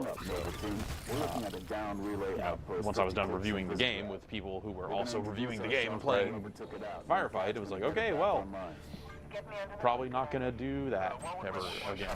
I probably did it once or twice more. So this is basically the first mission. You play as Noble 6, and he joins up with Noble Team, sixth member. And there are a bunch of Spartan dudes going out to see what the hell's going on. They've on Reach, the planet Reach. Yeah, we're on the planet Reach. Yeah. So this is the very beginning of the game. Yes. Yeah. Right. Okay. Yes, sir. Let's stay focused. Watch this sector. There's the communications outpost. The Reach is like they kind of blink some of the points in the world and stuff, and we're actually going to show the how they decide if you want normal or inverted thing. It's just, hey, look at that. Hey, look at that. What do you think? Yes. Sure. So Reach is like the kind of R&D world, right? It's like the planet where they do all their like weapons development and testing. I'm not super 100% clear on the fiction. Like, that's my understanding of it, and I think that's kind of how they're getting away with there being things in this game that you don't see in other Halo games, because this actually takes place before the first Halo. Yeah, we're in full-on prequel mode here. Yeah. So. So we've got our Halo guns. Like the multiplayer beta, you remember that you had different armor power-ups, different items you can collect. Right now I have sprint, right? So I can hit the left bumper and start hauling ass down here. You cannot shoot while doing it. That's right. It does drain, so I have to wait. You can kind of see it down there empty and recharging, but now it's back. Now it's more running. And they've got, what else is there? Invisibility, jetpacks. Armor lock, drop shield. I can see armor lock being real nice during the campaign.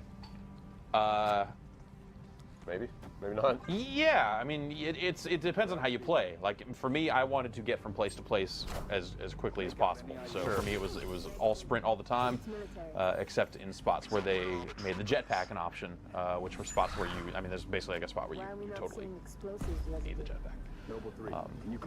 And you pick those up as items? Those are almost like power-ups? Yeah, they're items that you pick up and kind of hold down to swap, like you were picking up guns, basically. So it's not like a mission loadout kind of thing.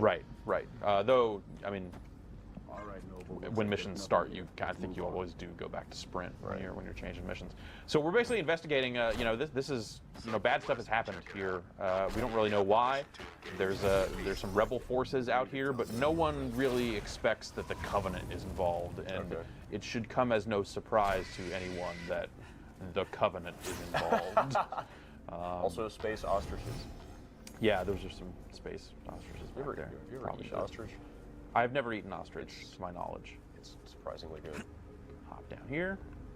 Take a look down here. These little, wind things. Yeah, it's all right. I will say, Halo Reach is a great looking game. Yeah, like they've really, especially on the environmental art side, they've really. Yeah, they've definitely found some. There's some great environments. I totally just fell. And died because I didn't walk in that house because I'm too busy talking about how cool this game looks. Look at that rock. It's beautiful, right? That's all we wanted to show. What have you done? You're just showing off the checkpoints. Yeah. So generous checkpointing. Yeah, for the most part. I like any game. There's going to be a lot of checkpoints that are totally fine, and then a few where you're like, dude, what? I've had this problem occasionally. Whoa. Armors. Rebels.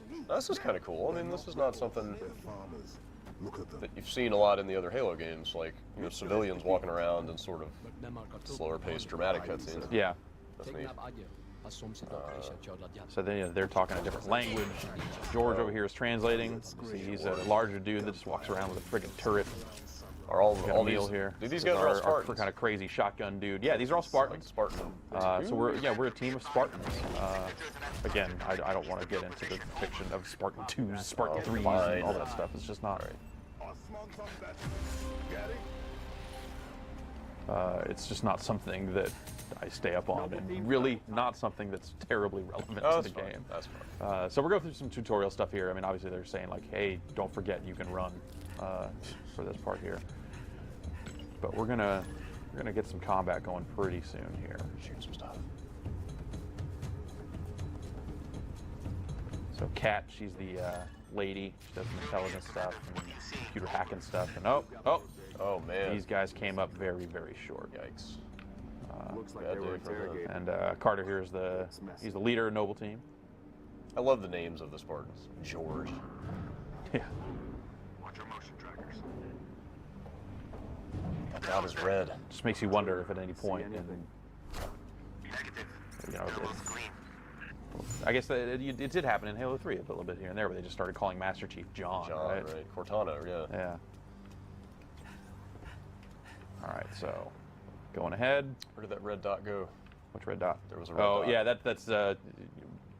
that's where they're worried because the motion sensors are going off. That thing. But out here, Oh, hey. yo, what? Whoa. I know what that is. But do these guys, is this supposed to be sort of like This is like, First oh contact with snap, the the Covenant is on Reach. Or do they already They know? already know what the Covenant is. Okay. At this point, they're not nice dudes, Sure. as far as aliens go. Are they ever? They're just misunderstood, man. No good alien, but a dead alien. That's right. Wow. All right. Yeah. There's. Holy shit. That was pretty cool. Yeah, that was, his backpack went off. Yeah. And I'm just playing with Reckless Abandon because this is normal. And as you can see, since we're doing, just like custom game campaign stuff with scoring on, I'm earning medals and earning a score as we go here. Noble leader, enemy dropships inbound. Now, do you know if you played campaign co-op here, would your buddies that are playing take the places of some of those other guys on Noble Team, or are you just adding that many more? You're Spartans? adding dudes, I think. Okay. This is how it goes. And everybody's bringing Need their to custom. check out a few different sequences before the review goes up to make sure on that, but yeah. But everybody is bringing their custom Noble 6 in. Yeah. I mean, the whole big thing is you're buying all this armor and these helmet upgrades and stuff that are just cosmetic. So you're kind of designing your own Noble 6 over the course of the game. And he shows up in cutscenes and everything. Like your custom dude shows up all throughout the single player, all throughout every mode. In multiplayer modes, you can't opt to play as an elite. You have you don't customize the elite armor piece by piece. You just kind of unlock additional elite types. Okay. So you might have seen there, my shield was down, and at that point your health is in danger, which is the blocks below that shield meter, top center. And no more recharging health in this, right? Right. Well, it'll recharge to some extent, So if I just take a little bit of health damage, like 2 or 3 blocks off of there, that stuff will regenerate and recharge. So it's only when you start taking some way more serious damage that you start having to go find health kits, and those are found on walls and stuff. A lot like ODST, you'll find health packs around.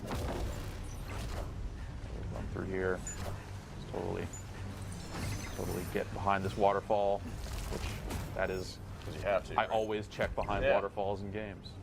That's the obvious place to put something. But there was nothing back there as far as I can tell. I don't know that there are skulls hidden in these levels or any kind of stuff like that to find or not. There could be, but definitely at this time I don't really know.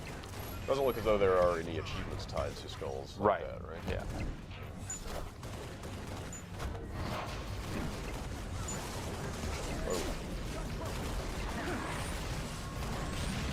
So see, my shields are all the way down.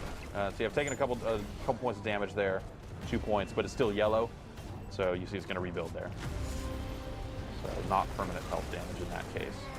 But if you take too much more than that, then you really start losing it, and it stays gone.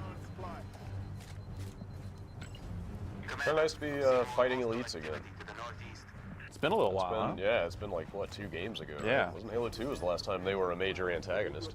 Yeah, before we, realized they are our friends. Maybe there are some good aliens. Yeah, Halo 3, I remember being just kind of like all brutes all the time. Yeah.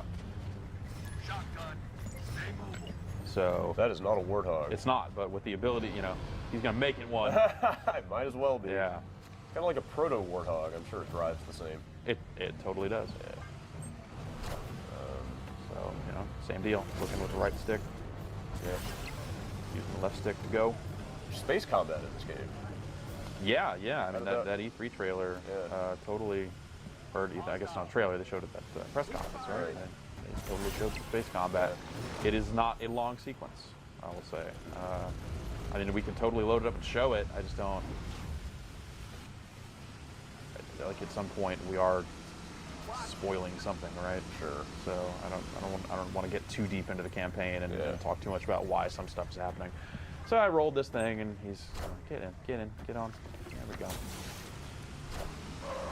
I gotta find a way out of here. Sorry, getting ahead of myself.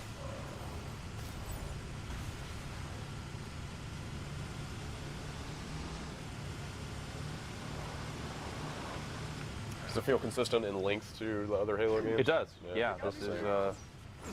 Yeah, I mean, I will say that all this stuff's very well done. Like this is. It's very well made. I think the missions are pretty fun. The story comes together. The characters are fine. But it's not like a particularly surprising game. Yeah. You know, this is Bungie doing. This is Bungie sending off the series in style. I think. You know, they're not reinventing it. They're saying like, here, you know, if this is going to be our last Halo game, we're going to give you as much of that Halo as we can, and you know, build out the feature set in smart ways that you would expect. Yeah. Sure. So like adding matchmaking, I'm totally lost. I'm sorry. You know, like building out matchmaking and you know, Forge mode has been expanded. There's a whole map called Forge World that is kind of in there specifically for you to come up with your own stuff. Yeah, I mean, I was going to say this about the matchmaking and stuff earlier, but like just top to bottom, they have got Halo down to a science at this point, right? I think so. Yeah. I mean, you know, I'm sure if you ask them, they would say actually it was really hard to do this, and this. Certainly not to trivialize all the work they did. Yeah, it's this game doesn't feel like it was designed on autopilot. I'll say, you know, it's. So we're picking up a radio transmission from some missing soldiers here, and we're gonna have to go try and find these dudes.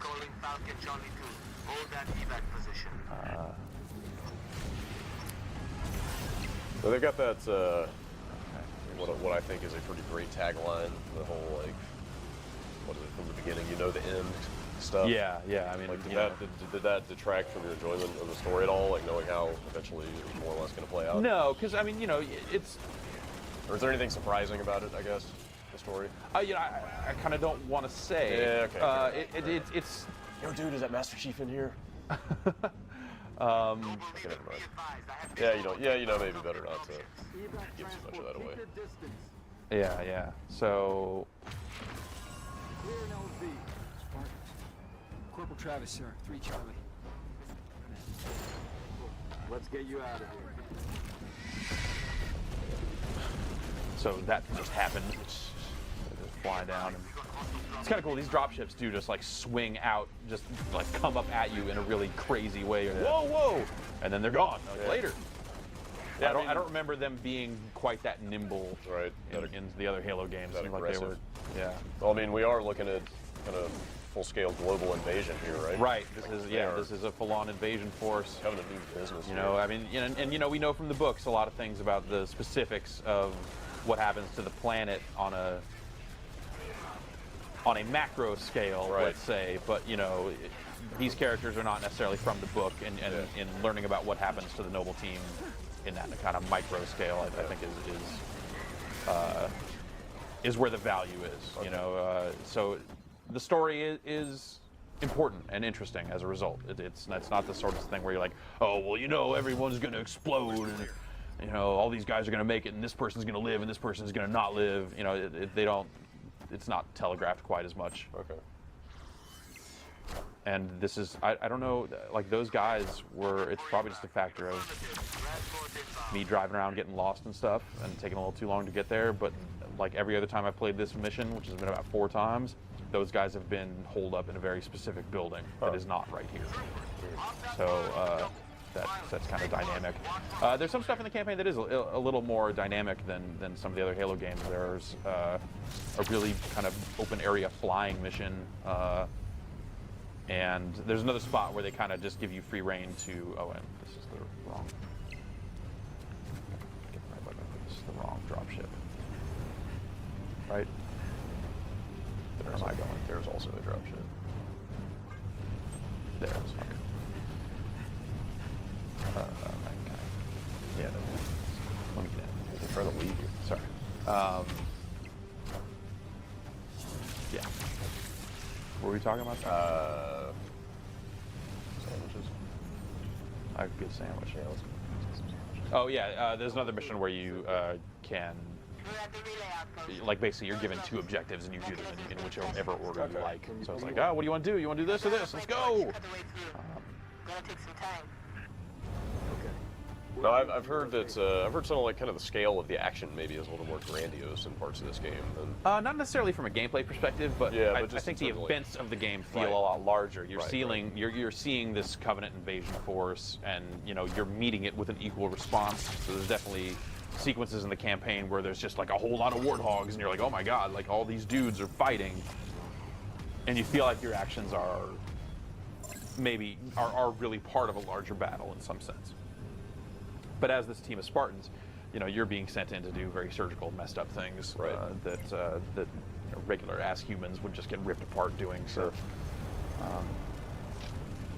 so yeah, we get our kind of pretty looking flyover of stuff. And, oh, by the way, some bad things happening down here. Drop us in the courtyard. LZ's a little hot, sir. Put her down, pilot. Does the game all kind of cover like one period of time? Like there aren't any major breaks in the story? It's all Yeah, just, this like, is your journey? this is just the events of this. I couldn't tell you how long it is. But Yeah, sure. It seems like it's maybe about 2 days or 3 days or something like that. It's not some protracted conflict.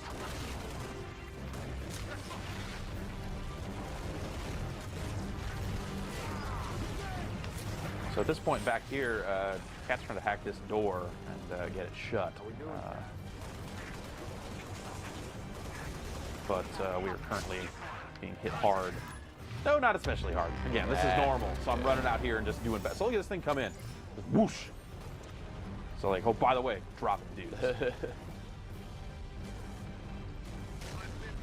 I think you were saying earlier that you would recommend, as would Bungie, that people who know how to play shooters should probably play above normal. Yeah. They recommend heroic for people that have played Halo before, right. or are familiar with shooters, and that's the kind of you play video games difficulty setting. Here on normal, I mean, you look at what I'm doing here. I'm just out here, just rifle butting these guys and just openly taking advantage of them. That ain't how you play Halo. Yeah. But again, we wanted to just show the game in kind of a quick way. You see, also I'm earning credits down there in the lower left as I'm getting kills. Yeah, I'd like to see some of the unlock stuff. Yeah, sure. There's some stuff in there. Natural stopping point here. Yeah, there's some stuff in there. So a lot of it is you're buying armor for your Noble 6, but you can also buy voices for your Noble 6, which are used in firefight mode. Okay. So, by default, he talks like he talks in the single player, or she. You can actually get the lady. Everybody inside. Go. All right, that's the. Gotta fall back because it's too hot out here. I mean, it's not really, but Actually, my shield went down. I should probably stop bragging about it.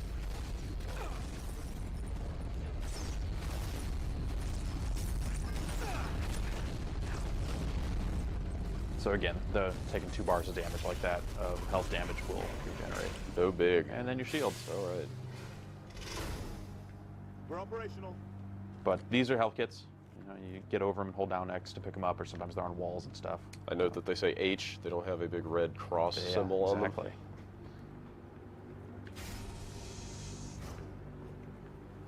That was the weirdest thing playing Doom 2 XBLA. Oh, as they changed. I got probably halfway through the game before it registered with me that they had taken the red crosses off the health kits. Yeah. Red cross. Copyrighted. Yeah, defending that copyright. Number 6.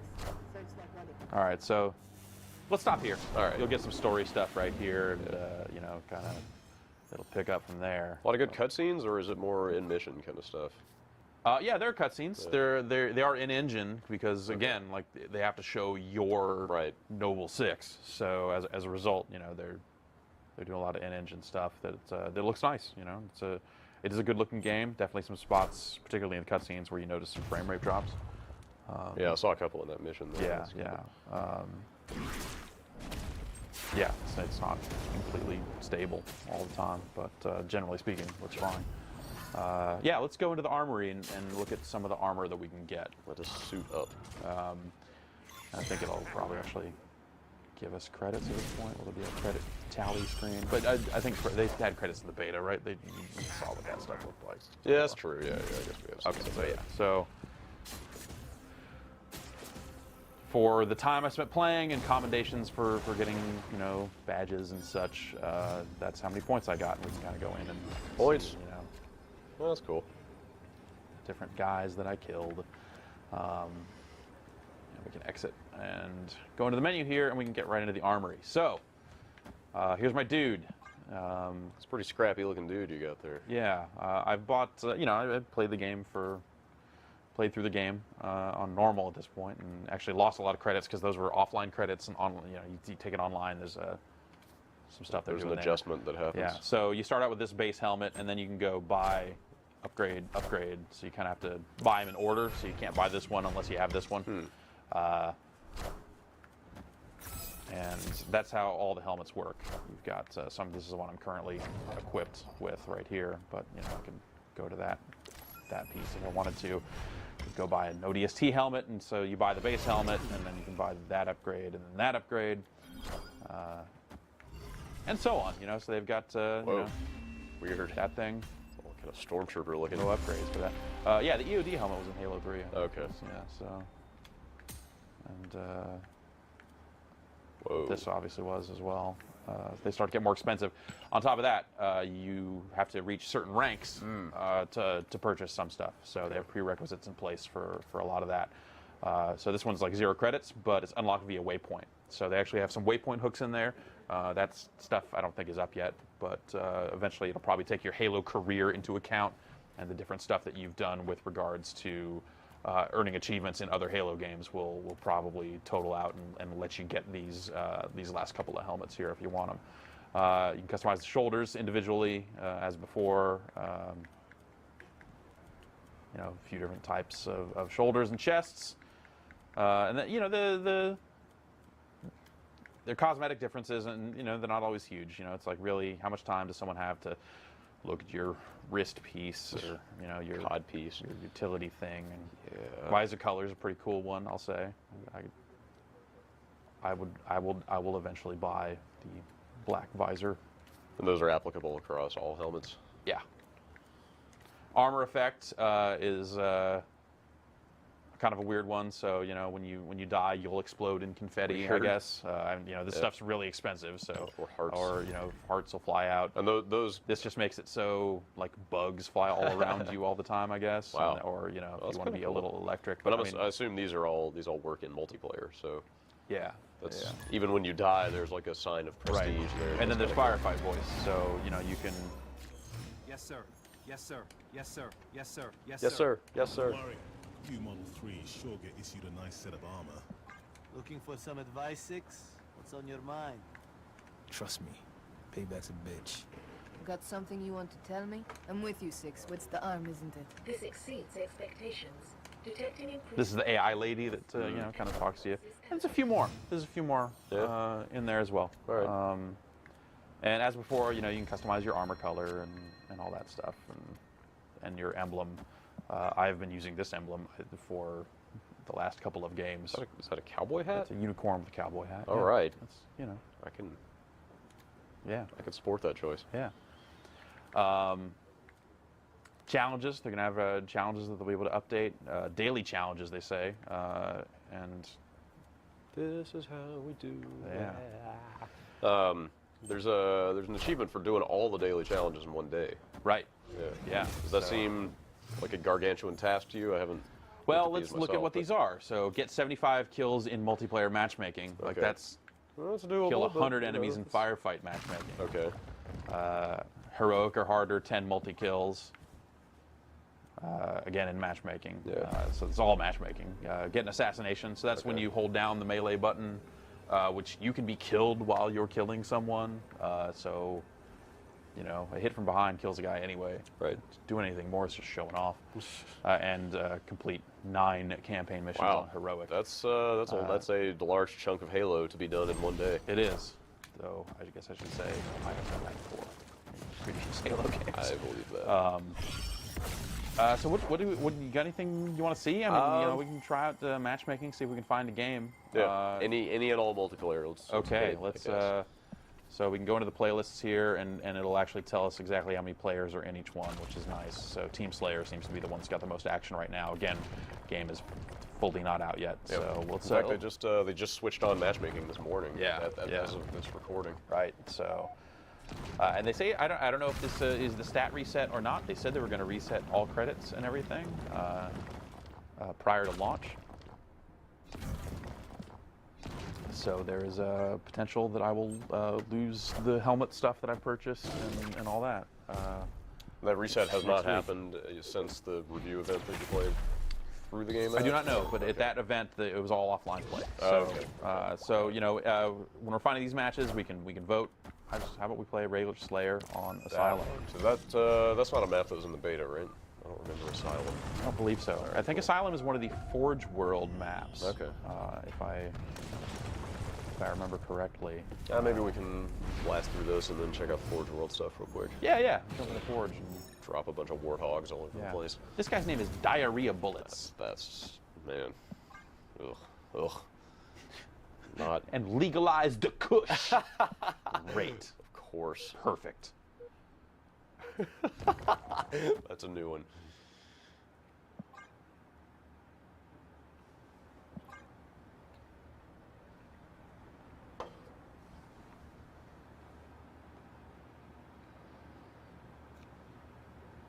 Man, it's kind of crazy to think that this is the last Bungie Halo game.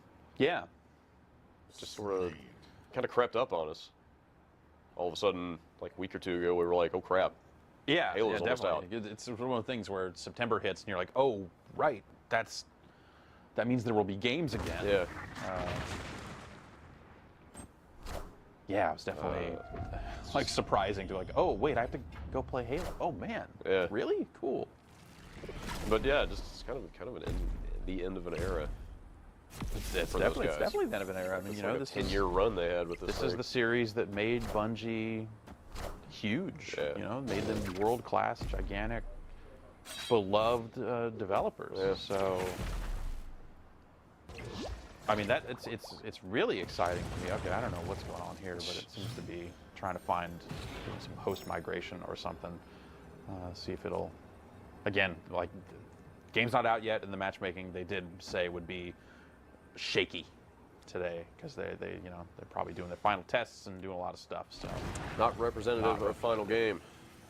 Let's say. Let's select sprint because I like running. I still like to run. Yeah, that's pretty good. Okay. So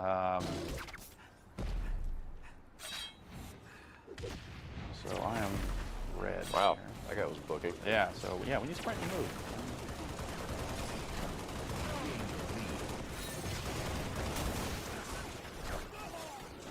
All right. Here.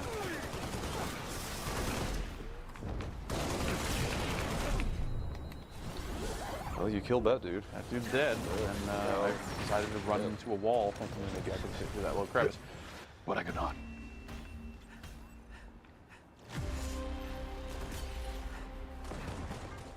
Played some Crazy King on this map before. It's as advertised. Crazy. Pretty crazy. Oh no! Armor locking. Oh.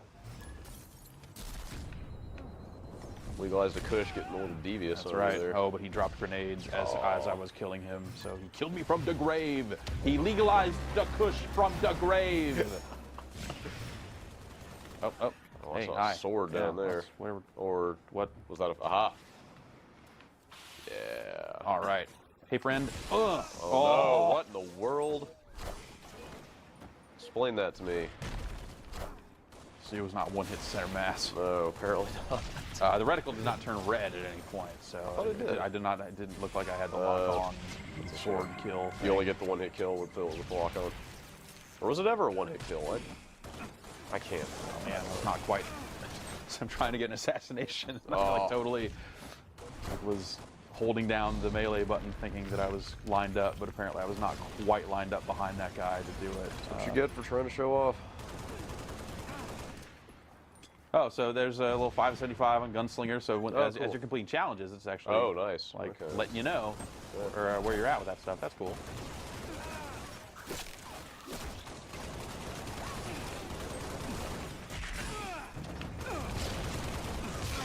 Whoop.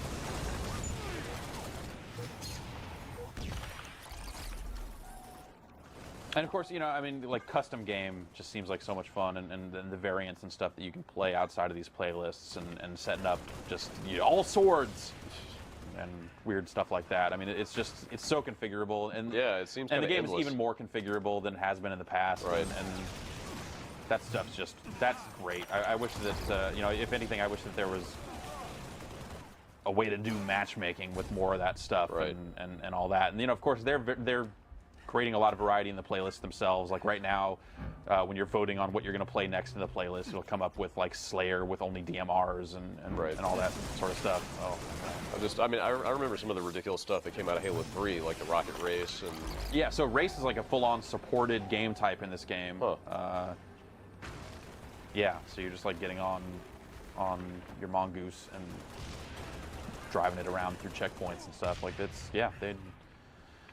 they support a lot of really crazy stuff, so it's nice. You know, it definitely. You think about it in the terms of Bungie's probably not going to have another game out for a while. Yeah, yeah. I mean, it seems like they really made a Halo game for the ages here. Like this is kind of a complete package if Halo is what you're looking for. Yeah, I mean, you know, like strictly talking about the quality of the campaign and stuff. Like it's. I liked a lot of the stuff from ODST. I felt like there was just a little more. They changed it up a little more. Yeah, it's weird what was going on in that game. So this just is just a straight Halo game. You know, they made a Halo game, yeah. and it's really solid. But you know, it's you've kind of done a lot of this stuff before. Right. I really liked the sort of nonlinear storytelling in ODST and the kind of quasi-open world thing they had going on. Yeah, it was the open world stuff. I mean, it definitely like just changed the feel. It made it feel kind of fresh, you know. But I'm totally on board for like a good epic storyline here, and you know. Yeah, the story's pretty good. There's definitely, I mean, there's some parts in this game that I did not think were particularly great, and I think it could have used a little more variety in some spots. But oh, I get him. Oh no, huh? I'll just kill him that way then, huh? Take that, diarrhea bullets. Ugh. Yeah, maybe this would be a good map for the jetpack. I bet it would. Get sword back. That guy jetpacking. The other problem, you know, the jetpack is really good at setting you up to get killed because it's not a particularly fast-moving. No, it's so floaty. You get that kind of like rapid deceleration as you get to your apex. Not the most maneuverable of jetpacks. That guy just fell off the side. Huh? All right. Whoa. So yeah, you know, he's just up there asking to get killed. Yeah, totally. I think you guys are about to put an end to this. Yeah. If I had to guess. Got on a good team this time.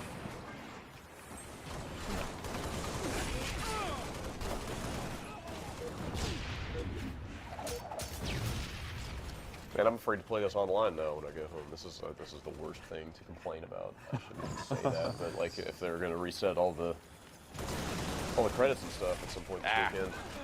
Man, I got an assist.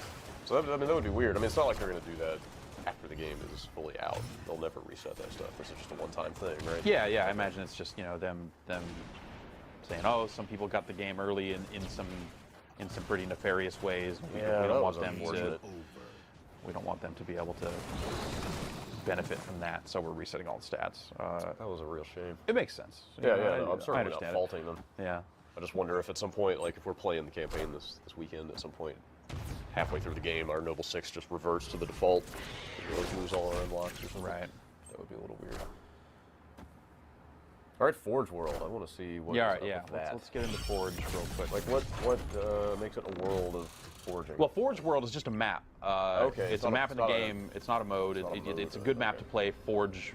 It's a good map for use with the Forge. Got it. Because you can go. Oh, it says we're playing matchmaking. You see the slot machine there, so I'm getting a little extra credits from that stuff. Let's drop out here. Forge. Yeah, basic editing. So Forge World is, they say, blank canvas, and they've got a few different built-in map types here that look pretty different. I mean, Forge World is let's just get in there and see it empty and see the whole map and see how large it is. Drop some stuff. Let's do it. You get a Warthog gun? A gun that shoots warthogs? Yes. No. Oh, that's a shame. No, it's much like Forge has been in the past. They're not letting you shape walls for the most part. There's definitely like structural stuff you can do, especially in Forge World, because it is so blank.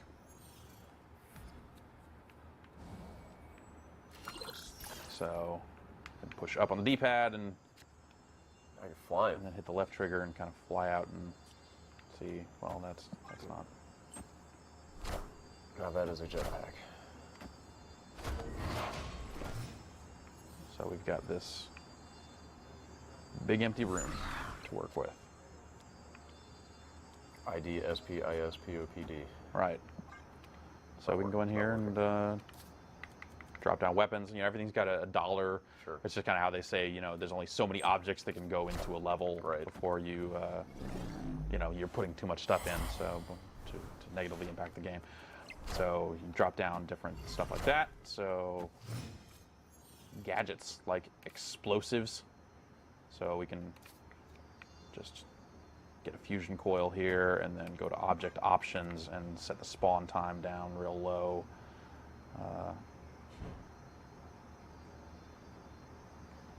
And we can go into advanced and say place it start true, maximum. This game want the game to have at least 7 of these at a time, let's say, but no more than 14. Let's not be crazy.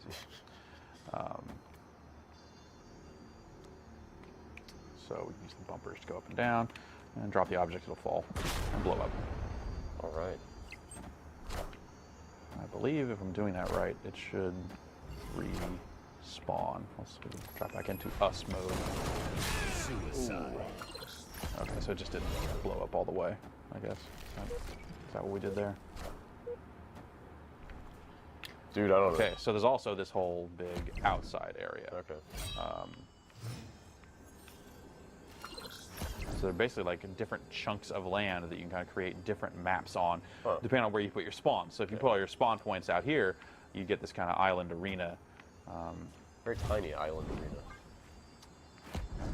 Oh, geez, yeah, this is a pretty sizable map. Huh.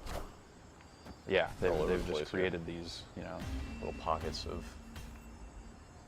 I never played, or I never even messed around really with Forge before. I just kind of played the game as it was. Yeah. Do people treat Forge as kind of like a serious place to have like Slayer matches and stuff, or are people just dicking around and throwing things? Well, the whole thing is you're creating multiplayer maps. You're placing objects. Ideally, you're supposed to be like, oh, I think the weapons should be here. Okay, well, and yeah, I think this should be here. I mean, so that's what I'm asking, I guess. Do people make serious maps and play them? Yes. Okay. It's not so much a Gary's Mod style of just getting in here and acting stupid. Okay. Yeah. Yes, they've got a good large area for you to just kind of go around and turn into whatever different multiplayer map you want. Parts of some of these maps, some of this world may look familiar to you. Perhaps. In that you could use it to create old Halo maps. Could you put a ball pit down there, maybe? I don't know if I could I don't think I could put a ball pit down there. About a moon bounce? I could put cannon man. Okay, that's close. So we can set a gravity lift. That's not quite as good as the moon bounce, but right here. Is that on the ground, or is that no? That's not on the ground. So let's grab that again. Get down here. It's a pretty meticulous process, isn't it? Yeah. I mean, you know, in order to give you the options that they give you, they kind of have to take it seriously like that, you know. So let's take another fusion coil here. Oh man. And, set our object options.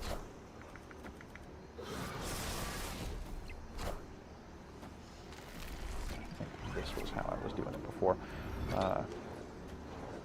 Set the spawn time real low, so that they kind of just keep coming.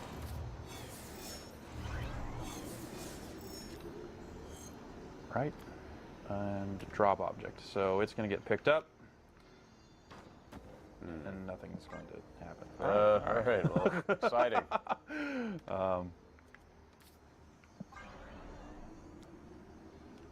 Object options, advanced.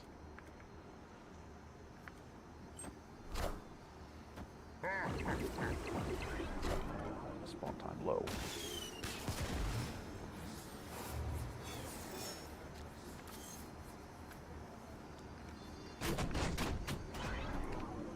All right, so is that the object that will explode when dropped? Maybe this just is not. If I start the reaction myself. Oh.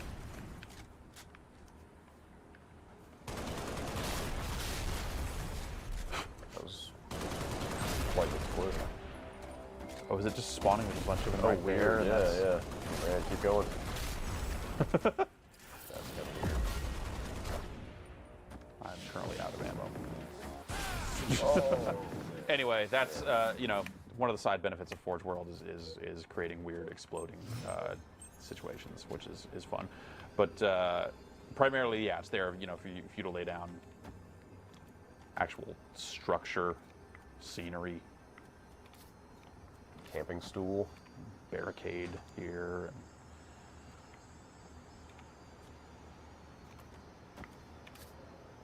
Camping stool there.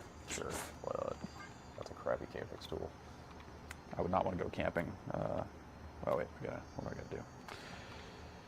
Place object. Sandbags, street cones. Crates, the ever important crates. Structure. Okay. Bridges and platforms. So, you know, it's like all right. There's a pretty healthy offering of stuff here. Yeah, so, you know, at some point you can create whole levels just out of bridges and stuff like that high above the ground here in Forge World. Hey, what's that? Wow, okay. In case you were wondering, yeah. Forge World is on a Halo. All right, good to know. You know, the multiplayer is non-canon. All right. So don't take that to mean anything. Right. Right. Yeah. So yeah, you can take all these different structures and place them all around, and place them up high enough to where if you fell off of the structure, you would straight up die. That was not high enough. That was not high enough. And basically create your own, you know, sky maps and stuff up in the sky, or work with some of the ground stuff they have here, or you could just create your sky stuff over the water, which would guarantee that people would die because they'd be down here. Spartans don't know how to swim. Spartans cannot swim. And I think that's going to do it. Yeah, that seems like a pretty healthy overview. Yeah. That is Halo Reach. All right. Yeah, which is out the 14th. Yeah. So definitely check it out.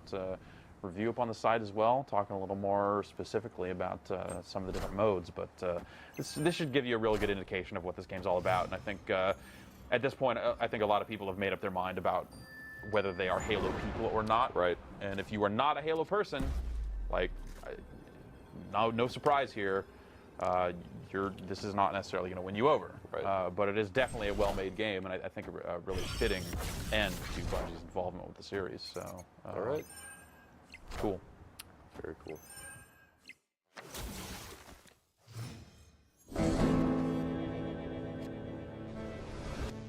Hi, Ryan Davis. Look at this interesting. Oh no, he's gone. That was poorly timed. There's an abrupt end of a load screen there. So this is Fuse. We are about to fuse. This is the first multi-platform game from Insomniac? I don't know about first ever, but if they have done others, we would be talking like PlayStation 1 era. Didn't they do a Saturn game?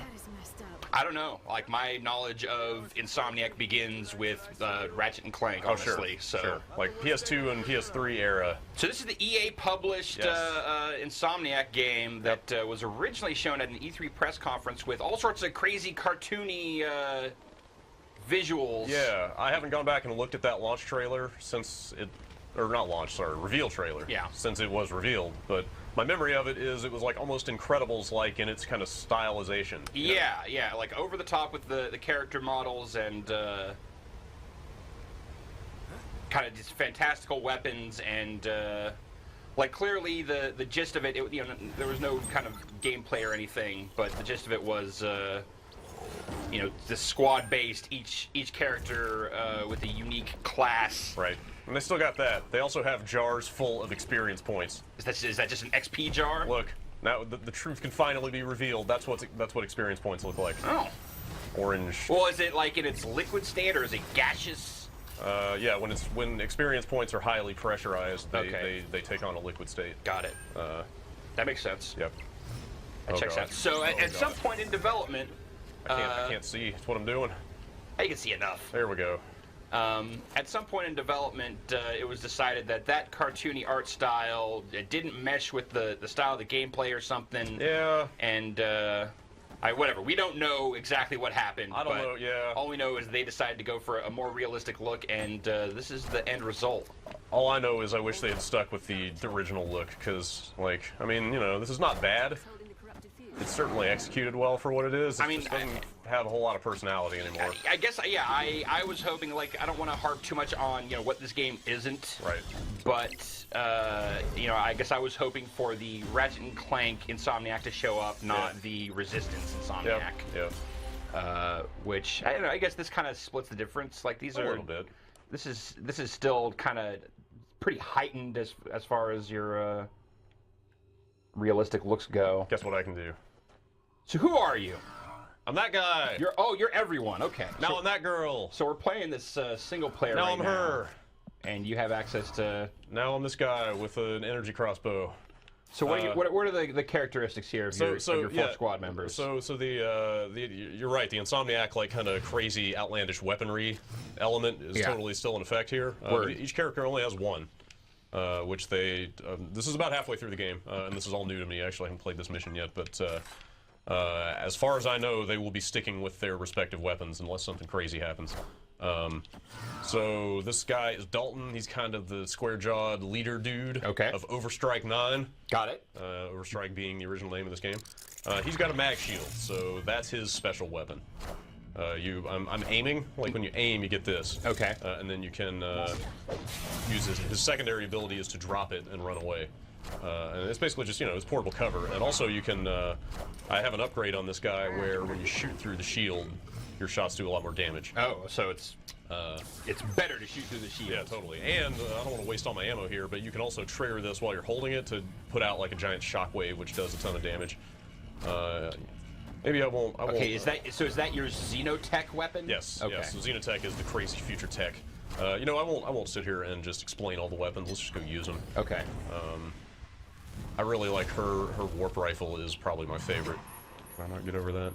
Where am I going here? Nope. Looks like you're climbing this thing. There we go. So I guess what is the split of the gameplay? Because so far what I've seen, it's a fair amount of this traversal stuff. There's actually very little of this. Oh, okay. That's just what I've managed to see. Yeah, that just happens to be front loaded on this level. Ooh, stealth kill time? Maybe? I don't know if I can actually do that. I've never done that before. Let's. Down here, we're dead. We join up. You got a shot. You gonna let me do it? Yep. Goodbye. Oh, well, that's the only one of those I get, I guess. It's kind of a pointless stealth kill if all of a sudden everyone is alerted to your presence. Yeah, to be fair, I mean, this obviously this game goes up to 4-player co-op. Right. So you could have easily, if you had 2 players, just... timed that. Yeah, timed it and done. Well, he's not too bothered. dead. I kicked you to death. Alright, well there's not a lot of guys up here. The AI is serviceable when you're playing single player, but it's not what I would call great.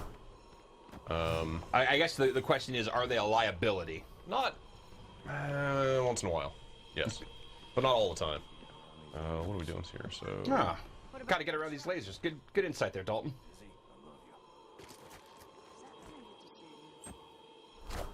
Oh, that's hilarious. It sure is. So is this what passes for witty banter in this game? That is the state of the character interactions in this game, yeah. Alright, they want us... Whoa, hello. Hello! They want us to do something with this truck here. Or perhaps this truck. Which truck are we talking about here? Typically you would just shoot those lasers so you could run in and hack them to disable them. But... What if you just shoot that power supply right there? Right here?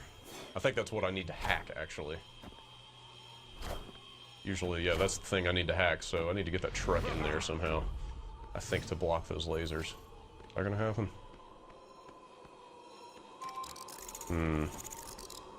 Yeah, see, that's the thing I want to hack. I think it's shielded is the reason that I can't just... Wait a minute, really?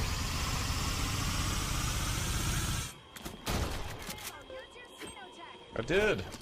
Totally did. Well, it looks like it will stay off for a set amount of time. Yeah, that's typically how it works, but now I need to get that truck in there. Why do you need to get the truck in there? I think, well, they said... Well, they said to use the truck. Maybe they were lying. These guys are really helping out here. Run in there. Is there... Well, these... I don't think I should run through those beams, should I? I don't know. Are they actually... It's hard to tell if those are just like sensor beams or if those are cut you up lasers. I'm guessing they are cutting me up lasers. Yep. Okay. Or knock you back lasers. Alright. I don't know if use the truck was just pithy dialogue or if they actually want me to use the truck.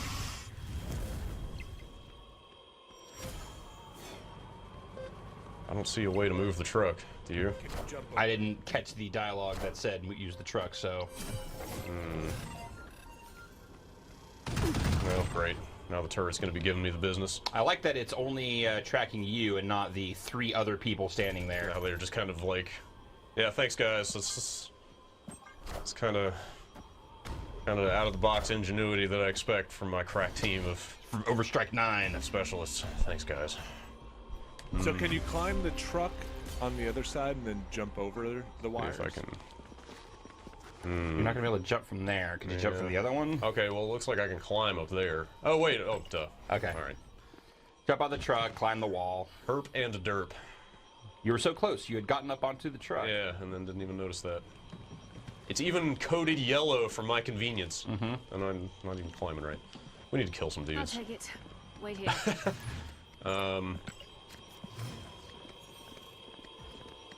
Izzy, if he stares at my ass, you have my permission to shoot him. Alright.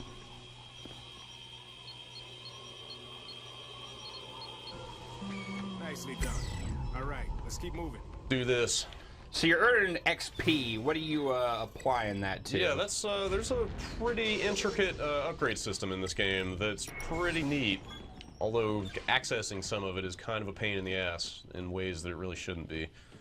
Okay, no XP items over there. There's XP items everywhere. I was gonna say, you're scouring for more of those jugs. So let me back up here. So on a character basis, you have skills, which looks like this. It's basically a perk tree, skill tree. And it's, you know, access, or unlock one to access the next level. Yeah, it's like, well, you can see right here, like 1 of 5. I basically need 5 points in tier 2 here to unlock this skill. Got it. I'll go on tier 3 and blah, blah, blah. So on and so forth. And these are all character specific, you know, each character has their own unique weapon, so the skills are tailored to that weapon. And then this top row is just kind of basic firearm proficiency for your non-Xenotech weapons. I've got 3 skill points on her. My skill points tend to pile up because distributing them in single player is a gigantic pain. For a reason I'll show you in a second. So she has a cloak. Sounds like 4 extra seconds of cloak would be pretty useful. And then, oh wait, just dump a bunch of points into that. Warp Blast, yeah, sure. Great. Alright, so the reason that skill points are such a pain to dole out in single player is that the only way I can get to other people's skill tree is to switch to them and then go back into the menu. and do those. Oh wait, go Like back one. You can't just toggle between characters. What about just the X player list there? Let's see. I don't know if yeah, you can't. I can't like select one of these guys. Why don't you just select one and then hit back? Oops. So go to that one and hit back. Yeah, see. Still on her. No, you're not. Yeah, I am. These are still her skills. I've conferred with other people. Oh, okay. It is agreed upon among people I know who have played this game that there's no way to do this. I'm sorry, you would switch to another one. You went out, so the bummer part is that from the main menu, you can just bumper your way between the skill trees of the different characters. But when you're in game, you have to switch between them, which is really unfortunate. Her second skill is a med beacon, which is pretty useful. I'm gonna upgrade some of that. Dump points into her Xenotech weapon. Anyway, you get the idea. Like, it's nice that you can upgrade these guys with. Well, what is determining this point distribution in the first place? Everything you do. Oh, you mean for the characters? Yeah. That's not really clear. The character that you're playing when you're in single player earns the most XP, but the AI guys will earn some. Okay. Just not as fast as you. So you could just be playing as one of these characters exclusively, and every once in a while you could still pause, and your other dudes will have gotten. They'll have some, yeah. So you could min-max one character and just get them up to max level as fast as you want. But I like switching around because their different weapons are fun to use, and also you can only have one regular weapon and one sidearm. So I tend to, I'll put a sniper rifle on one guy and a shotgun on another guy and an assault rifle on the third guy, and then, that gives you a lot of weapon variety as you switch between them. Switching around is a little iffy though, because a lot of the time, like, you'll switch to an AI guy and they'll be kind of pointing completely away from the action, or staring at a wall, or standing like right in the middle of the firefight. So this is a pretty cool start to this mission here. Yeah, this is everyone is hanging off the back. This is a lot stealthier than I've seen for the most part. Ice that dude! Ice that dude! Ice that dude! Yeah. I like the depth of field. Like there's some nice blur effects and stuff. Yeah. Why don't you shuffle around to the front and? Yeah, he's not gonna get out of my way, is he? Yank one of those dudes down. I'm a little bummed to. Well, I guess you wouldn't want these guys breaking your stealth, but I'm a little bummed to see that these guys are just hanging out here doing jack. They're typically pretty active when you're playing by yourself. They'll kill guys. They'll use their Xenotech weapons, but you've never had an issue of them just straight up dying?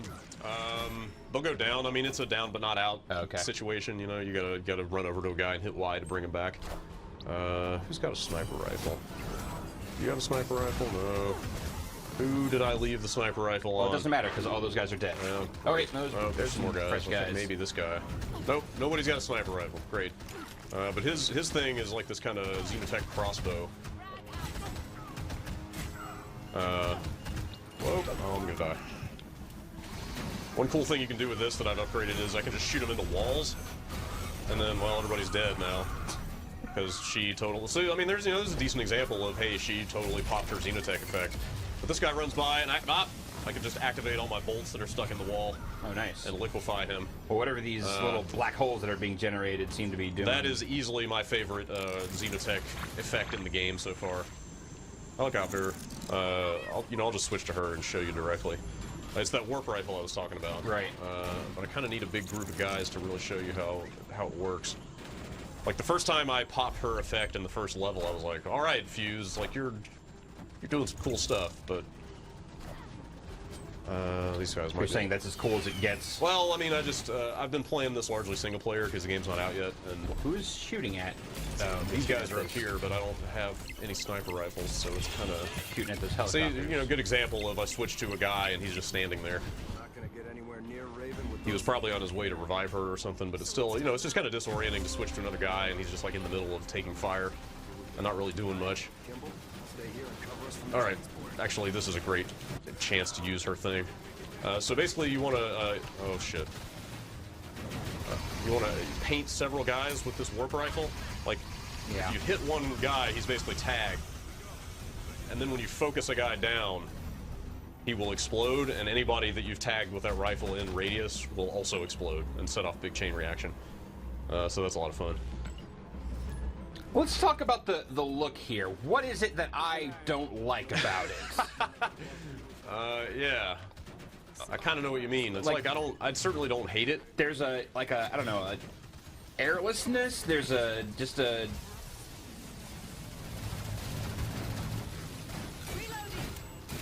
Like it seems like it's a big environment. Seems like your frame rate's relatively solid. It looks solid fine. I just like fine is not necessarily what I wanted. You know, I was pretty excited by that initial reveal. Oh, just no, yeah, just like no character. Another warp. Oh, I love that. Oh, that's so good. So you see the numbers popping up. That's basically extra XP that I'm getting for doing like stylish stuff. Got it. Almost Bulletstorm style. There are like a ton of different like named kills for guys. You know. Like it seems like there are these hints of it being this stylish thing. Yeah. But it just doesn't commit to it. Yeah, you're right. You're right. There's a lot of. I mean, just to. So there you go. I get flare dusts and warp chains and all this other stuff that gives that's me. pretty cool. Yeah, yeah, totally. And the little bit I've gotten to play of co-op in this, you know, it's neat to combine those effects together. But it's like if they had just kind of cranked up the look of it. The visual style a little more. Man, AI's doing its work here. Yeah, you mentioned Bulletstorm. I think that's a great touchstone and an example of doing something like this with a little more flair. Yeah.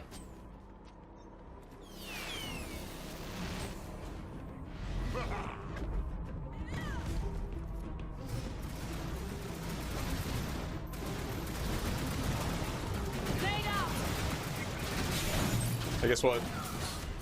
Hey, guess what? Bah. Dummies. Whoa. Oh, those are bad? Yep, I think those are fuse canisters. This thing will actually also absorb shots and I think send them back. I like the sound of the warp gun going off. Yes, it's a great effect. There's some good sound design here. Oop.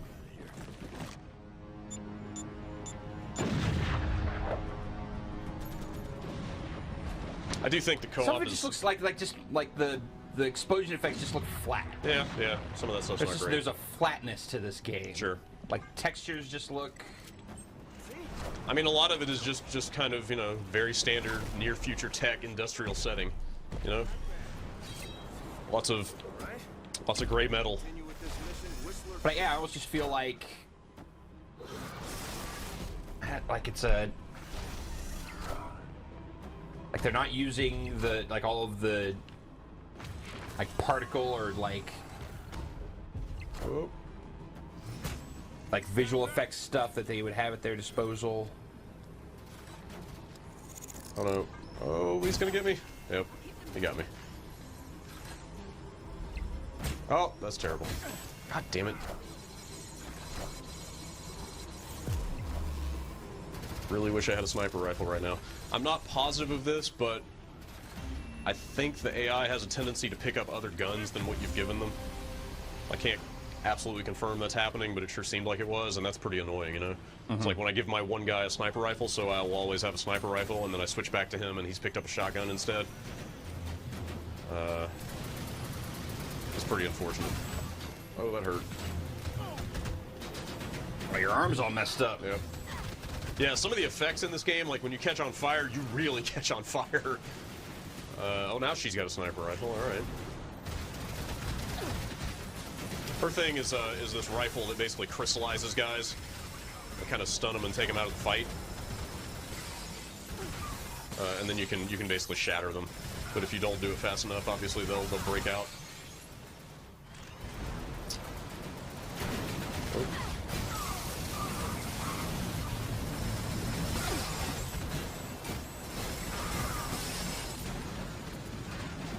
Oh, it's helicopters. Yeah, you know, if nothing else, that is that's an Insomniac strength. That's coming up with cool, weird guns. Yeah, they're arguably the best at it, and they did a pretty good job here. I do think co-op is probably the best way to play this game. Yeah, this does not seem like a single-player first experience. Yeah. This mission is especially egregious, like I said, having them all just stand there in a row while you're doing stuff. Like that's actually even worse than what I've seen so far. I was gonna say, this does not necessarily seem representative of the most of general flow of most levels. Most of the game has been a lot more pure combat, and just like walking through complexes. Oh, hello. I'll shot you in the foot. Wow, okay. Is there any splash damage on that effect? No, not that I've seen.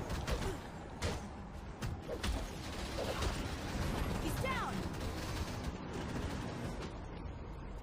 Nope. You got a couple guys in. Oh shit, oh shit! All of your guys are Oh dead. shit! That's not good at all! Take that fucker down! Okay, so she's got a healing beacon, so anybody standing in this radius here will come back to life. Even downed guys, actually. Fucking shit, this is bad. Okay, he got him. So, you know, the AI is generally pretty good about bringing you back. I've only had 1 or 2 cases where I was standing there bleeding out and they wouldn't do anything about it, and then I got a game over. Do we actually have to kill these things? Sure seems like it. Man, Xenotech weapon lay waste to a helicopter. Oh shit!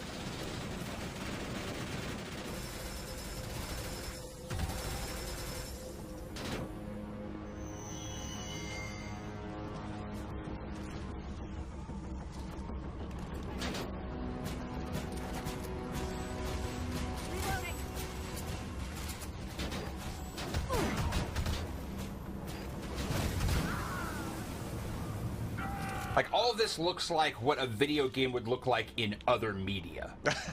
Yeah? Like, if you were going to show a video game in a movie. Yeah, I could see that. I feel like sure. this just hits like... This is the popular conception of what video games look like? Or it's all just, like, flat and generic enough. Yeah.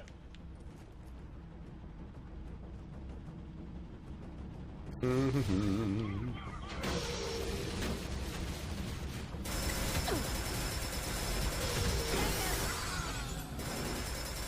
down.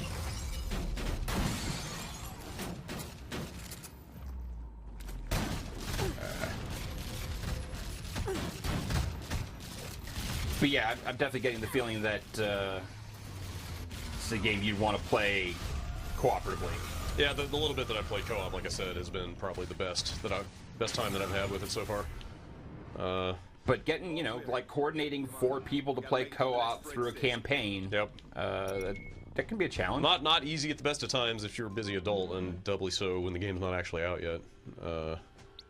There's also, so I mean, it's basically, there is the single-player campaign, and it's split up into, the missions are really long. There's only, I think I understand there's only 6 missions in the game, but even the first mission is like 2 hours long.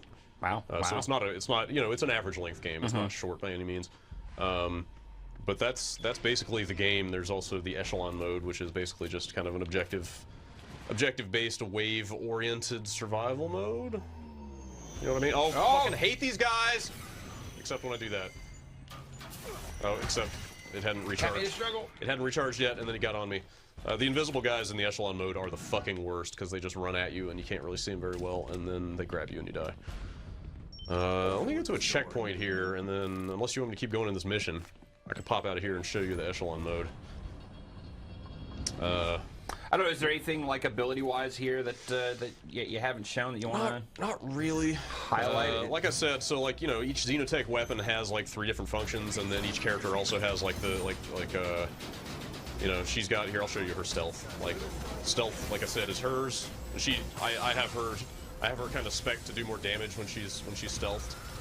And enemies don't know where she is, so I can just kind of run around with impunity. Well, that's nice. Like I said, Izzy has that healing beacon. Showed that. Got the warp gun, yeah, got the crystal gun. His thing is to drop a shield, and then Jacob, you know, he can ignite those bolts that he puts in the walls, like I showed you. So yeah, I guess I've shown you all the stuff I have up to now. The deeper you get in, you get this fusion ability that kind of supercharges everybody for a few seconds. All right, but it doesn't seem like any of these abilities are like fundamentally changing characters. Or... Like I said, it seems like everybody's going to stick with their trademark weapon through the end of the game. And then you got this team perks thing. You also earn credits, which come pretty slowly. I've only got these 2 right now. That one's an XP boost, and that one is just a health boost. They get a little bit more specific, you know, like you can kind of bleed out longer, more fuse ammo. More scope damage, you know, stuff like that. So heal a little bit when you do a takedown. Is there like just literally anything to talk about the story here, or? There is a story. Like so far, it's you haven't had to explain anything, and I've understood. Like, all right, you're a crack team of dudes, and there's a whole bunch more of these faceless enemy dudes. Yeah. There's a kind of a multinational terrorist organization called Raven that you're fighting against. They want to get their hands on the fuse tech and sell it to the highest bidder. But yeah, it doesn't seem like there's any sort of, you know, shades of gray here. This is just they're the evil weapon-dealing bad guys. Yeah, like there's a corrupt senator involved in pulling all these strings. Each character has their own backstory. Like Dalton has like some ties to Raven that he doesn't want to get into. But when you start the game, is like the squad just all together already? Yeah, they're all together. They've been in the shit for a while. They know what each other can do. I should try to help these people. Got you.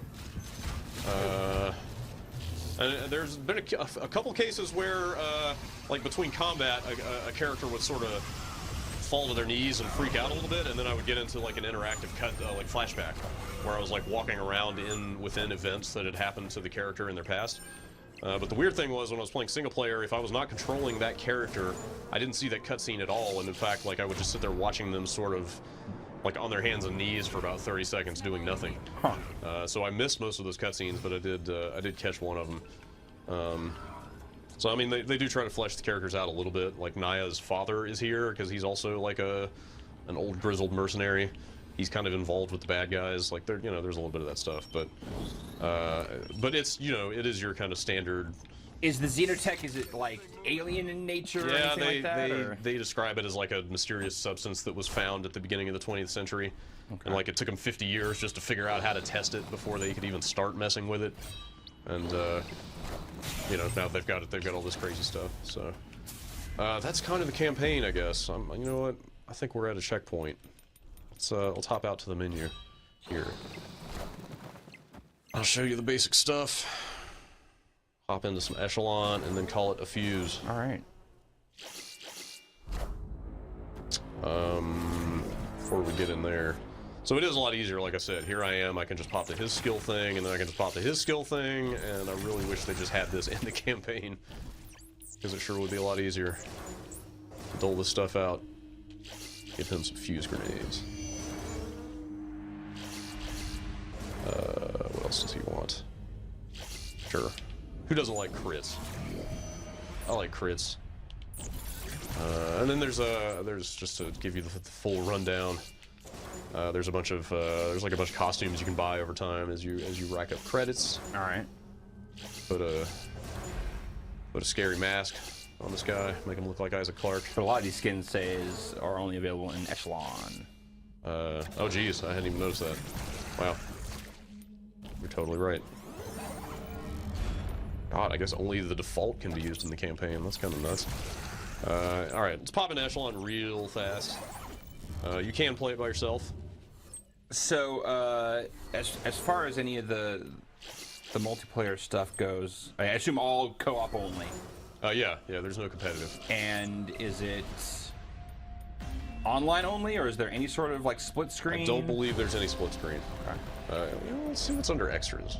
Okay, manual and stuff for sale. All right, yeah. Let's real quickly jump into an echelon. It's like I said, it's a wave-based survival, and the objective changes every wave. Right. Is this just stuff pulled from the campaign? Yes. Level-wise? Yes. Like I said, I haven't seen the whole campaign, but I guess I can take from this that I will be going to outer space at some point. Well, right on.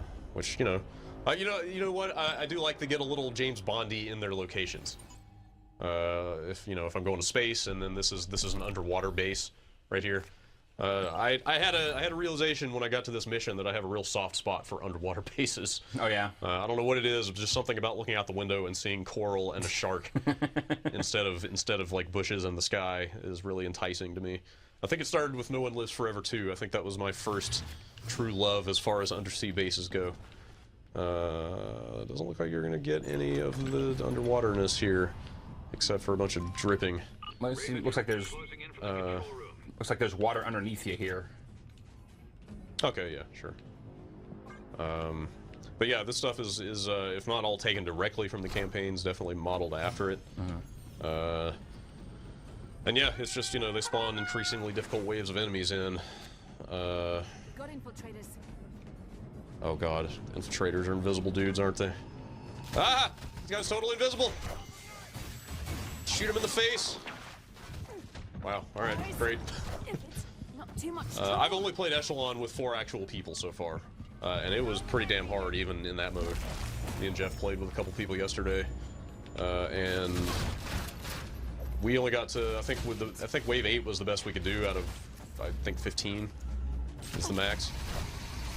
You're being hit by that thing. Whatever that green thing is fucking you up. No, that's the healing beacon. Getting shot by somebody. Man, that guy's pinned to the wall. That's pretty cool. Is there a dude over here? Come on, AI buddies. Oh, money bags. Need the money bags.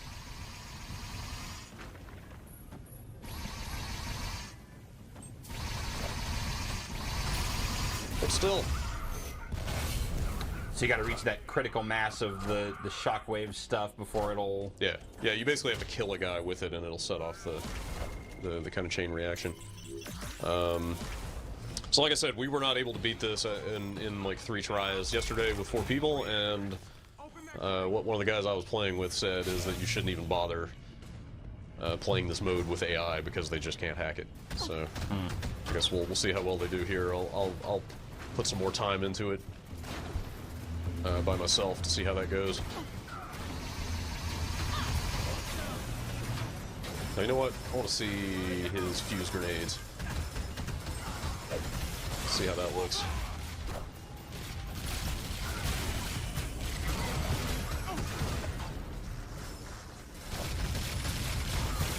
Like, there are definitely moments here where I see hints of, like you're saying, like an amped up, like No One Lives Forever style, like James Bond super spy vibe. Yeah. Some of the antagonists have a very over the top kind of personality to them. Very sneering, and like, you know, there's a crazed Russian, and there's the kind of Chinese mystical assassin lady. Oops. That guy's just hanging out. But yeah, you're right. I mean, and you're right, like the underwater base, and if you're going to space at some time, and you know the snowy mountaintop citadel, you know, these fantastical weapons. Like, there's moments where I get almost like a Monday Night Combat, like the little money bags thing there. Sure. But you know, just haven't seen that initial art style that they had.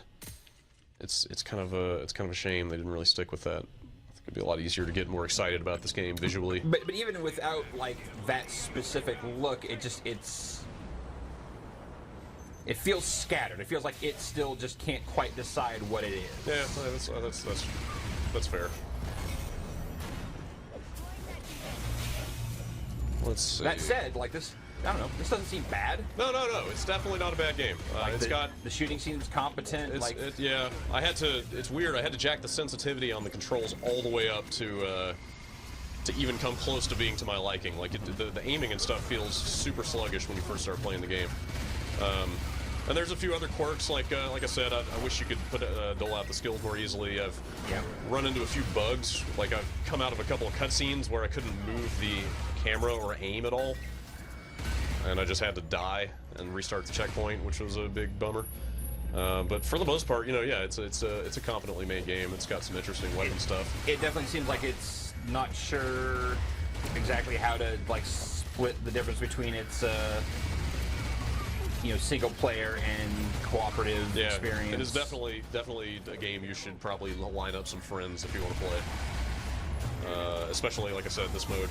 The last thing that I would like to show you, if we can get that far, is possibly on the next wave, or at least very soon. Come here, you. They will spawn in a gigantic enemy. Like, there are, I don't know if you remember that first trailer, there was this giant robot they were fighting that had like a Terminator-looking face, kind of, like sort of sneering skull. Those are still in here, and there are some other like guys in giant robot suits as well. And when you play those fights, it almost feels sort of like an MMO-ish raid encounter in that, like, they take like 5 minutes to kill, and you kind of shit. What just? You're right. Okay, I don't know what just happened there.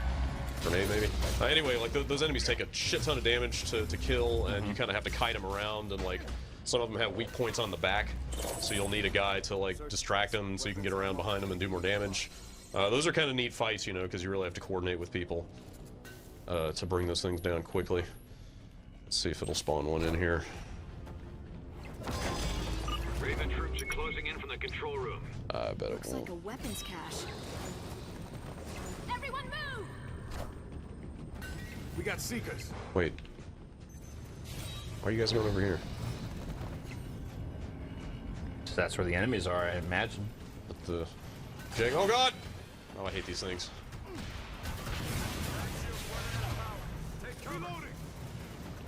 Tiny, fast enemies that will blow you up if they reach you. Not my favorite.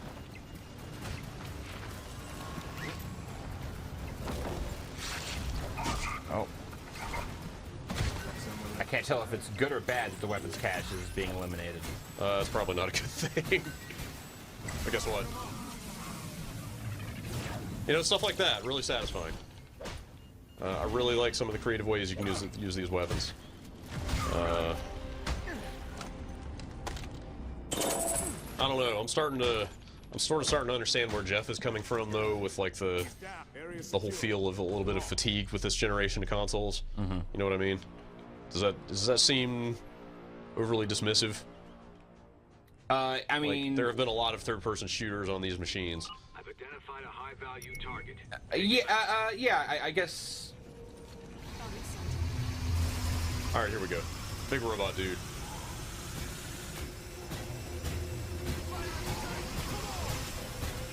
All right. Like this game strikes me as something that would have been like extremely impressive earlier on in the generation. Yeah, for sure. But we've seen so many examples of games kind of like this, if not exactly. Oh shit. Yeah. That that's kind of what I mean. It's like you need to just do more and more. Oh shit. Oh, that's really bad. Yeah, totally. To continue being impressive. Right, and they, like I said, they do some cool stuff, but hell. Say it's, oh my god, this could be the end. Oh, it was not the end. Let's circle around to these guys. I'd get my ass killed. Oh, they're coming back to life. What are you doing, Izzy? Get off! There you go. What is this? TM? My gut would say M. There's a fair amount of cursing and there's all that blood. I was gonna say, yeah, when that guy got stabbed, there was blood, so. Plenty of blood, for sure. You know, I've had some pretty fun, intense moments in that echelon, in the echelon mode, like, Izzy with the healing beacon, you know, like we've had like 3 characters down, and the guy playing Izzy got off like a clutch throw of the healing beacon. God damn it. Like he managed to basically throw the healing beacon right in the middle of us and bring us all back to life remotely when we were on the verge of losing the whole match. You know, stuff like that's fun. Like there's definitely some fun team coordination and stuff, but I think you're dead. I believe this is it. Is everybody down? I think everybody's down. Ryan, this is Fuse. I'm dead. Yeah. You got to wave 5 though. Yeah, I guess so. Not bad considering that's something. What you had said before. So is this is both 360 and PS3? Yep, that's right. They only sent us the 360 version, so I'm not sure how the PS3 version plays. Mm-hmm. It would be nice on PC. It's too bad that's not happening at the moment. But anyway, yeah, this is out this week. This is out today-ish. So catch it. A glowing endorsement for Fuse. It's all right. It's not bad. You know, it's like, let's be honest. Like, we're in this weird spot now that we have seen. Now that, you know, Microsoft and Sony have both announced their next generation systems, it's this weird sort of waiting game on the current systems. Like, well, they're still going to put out games, obviously, but like so much of the attention I feel is now on what's next. But are all those next-gen games going to have a beret and a headset? I mean, that's the irony, though, is that obviously it's, you know, we were waiting for these next-gen games, but the first run of these next-gen games is, you know, they're going to be the first run of next-gen games. They may not be much more interesting than this stuff. Which are, you know, usually like basic proof of concepts most of the time, at least historically. So the thing that we're waiting for is probably not even going to be as mechanically interesting as this. Right. But it sure will be pretty, right? Yep, hopefully. Either way, those systems aren't out now. Fuse is out now. Fuse is out now. So check it out if what you've seen blows up your skirt. Yep.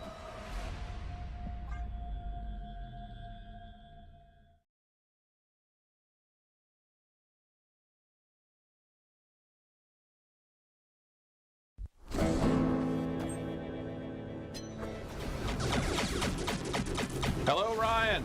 Jeff, finally, a way to play Midway Classic Arcade games on my Xbox 360. Yeah. They've solved the problem with Midway Arcade Origins. Well, you know, I hesitate to. So I've played. Solving the problem is maybe overstating what this game does. What this game does, but it is over 30. It's 31. Over 31. 31. It is. Arcade yes, legally, technically. Over 30. Yes, that is over 30. From the Midway library, and by the Midway library, I actually mean the Midway and the Atari Games library, because Midway bought that section of Atari back then and got the rights to games like 720 and Zybots and APB and stuff like that. Is there any Williams stuff in this mix as well, or is it a little bit newer than that? It's well, I mean, like Defenders in here and stuff like that. I mean, yeah, that's all kind of the same thing. You got some free play stuff where you can kind of set different settings. You know, these are similar to what dip switches and stuff like that would be in the actual arcade games, but they also have kind of a default setting, and this is where you post to online leaderboards, and also all the achievements are tied to you playing in this mode, so you can't just set it to easy and go. The score attack mode? Yeah, yeah. Okay. And then you get some controller customization, not enough controller customization. Well, 720 doesn't necessarily need it. Well, this is also kind of a weird. I guess it's not that weird anymore.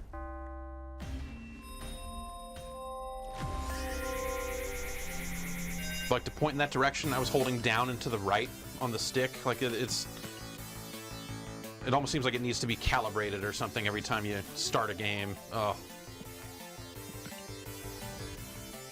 Got to get to something. I got time. Oh god, I should try to go buy. Yeah, I'm gonna head over here and buy a hot board or whatever it is that's over here. Pair 'em up, kid. Hot board. Hot board. Oh jeez. I gotta get to a park. And here's the park. So this uses the analog stick and you hold it to the outside edges, which is pretty similar to what the arcade control was, which was really almost more like a paddle or something. It was weird because it was a slanted joystick that was kind of locked into position. Yeah. I mean, you were rotating something in that. It wasn't necessarily like a proper joystick. Oh. Get silver here. So they have one achievement per game in here. Okay. So for 720, it's get a gold on any one of these. On any one of the parks, basically. Downhill jump. Yeah. Slalom or whatever. All right, I got enough for the next park ticket.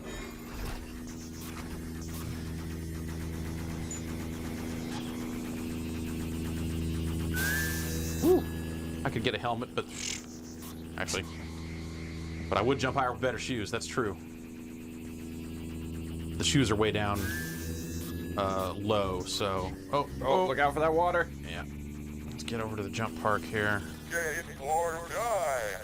What's up with Future Cop? What's up with bees? The bees are here to enforce the die part of the equation. Why do bees care if you skate? Skateboarding is not a crime, unless... except to bees. To bees, it is a huge... This is what's causing colony collapse? Yeah. Should not have spun as far there. I would have landed it. So for the jump one, you want to land in those colored diamondy things. if you can. And then I'm not even gonna get a medal here. I'm gonna get a bleh. I got a bleh. It's gonna give me a bleh. Bleh. Not good enough. And that puts me at a severe points disadvantage when it comes to the next park ticket. You need 8,400 points. Not gonna get that. I'll tell you that right now. So other than some issue with the controller here, how do you feel about the emulation of 720? It's pretty much fine. Yeah. I'm okay with it. Have a good one. I bought pads, hot pads. All the voices sound correct. Yeah. At least to my recollection.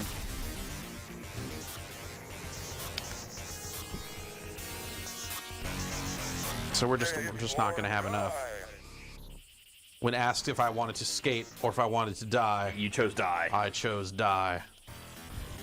I love skating, but I have chosen death. Perhaps you've heard of us. All right. Bleh.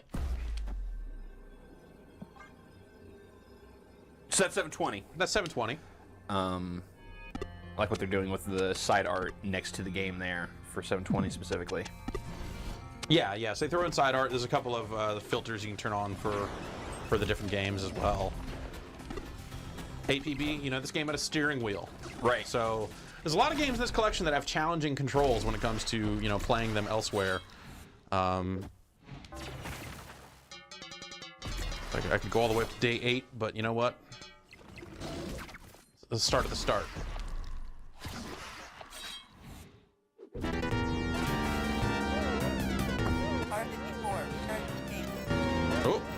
Oh God. Yeah, so you use kind of, you know, acceleration on the stick. So if you hold it, you just start spinning those fat donuts.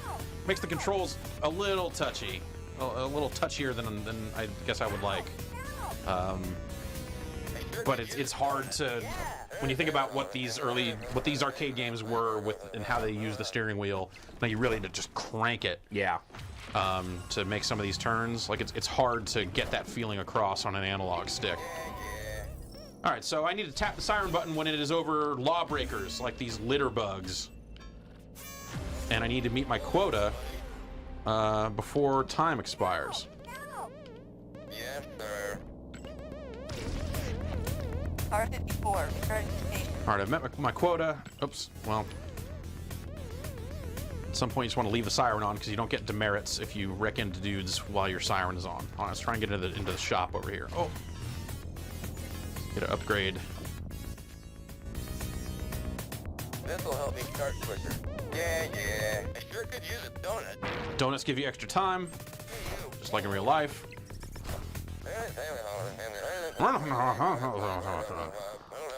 And in some levels, you've got actual criminals here, like Freddy Freak, who is a drug dealer. Yeah. Hangs out at a small town USA bar. We're gonna find this guy and get him, while also meeting our quota of 4 litter bugs and helping one person. How do you help distressed motorists? Just by getting over them and hitting the siren, same way you get hitchhikers. And there should be a help right up here, so it's actually not. Move over, buddy. There's our help. Stop and let this train pass. And here's our dude. Oh, jeez, my car is smoking. We gotta kind of bump him off the road there. So now we've got him. And we've met our quota, so we could go in the shop and get another upgrade. Dick. So you can't just hold down the siren button and arrest people. You have to tap it when you're over them. Right. No one is guilty when the siren is on. Oh, gas truck here. You see those little donuts shooting out into the road. You can kind of get fast dose of extra time. We're probably not going to make it back to the station, though. Doesn't matter. Oh, here it is. Made it. Now we got to rough this fucker up. Whoa. And I got to get him to confess before the chief gets down there. He confessed. He confessed. Digital audio. Yeah. He's pretty happy about it.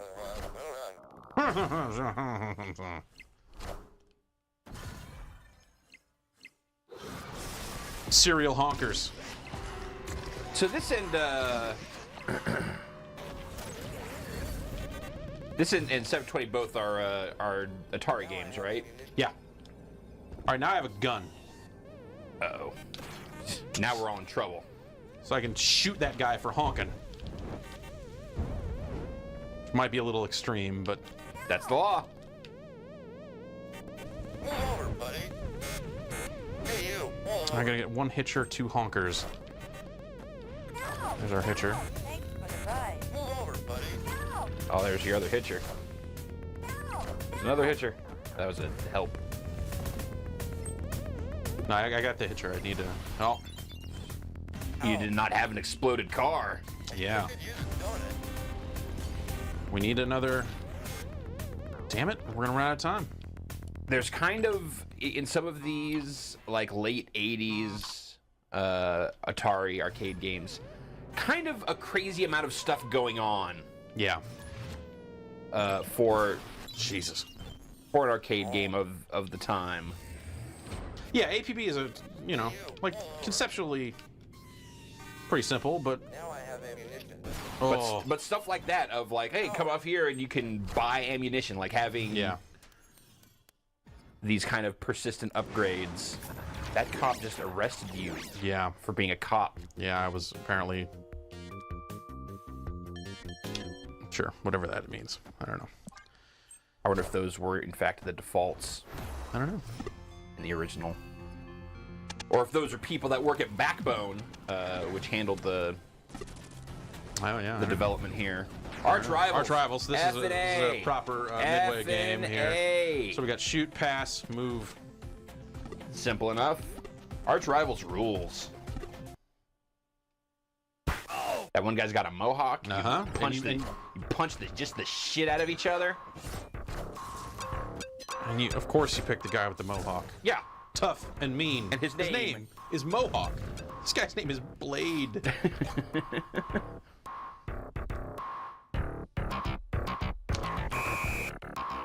Over here!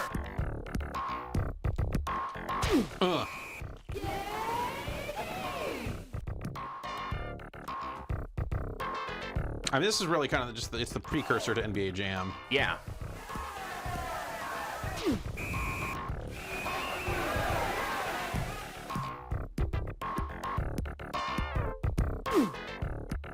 Punched my own guy there. I feel like something's missing here. I don't know. Like, wasn't there something on the wall in front of the stands I would there? say probably not. Or decked that dude. Something about the color depth, or just like.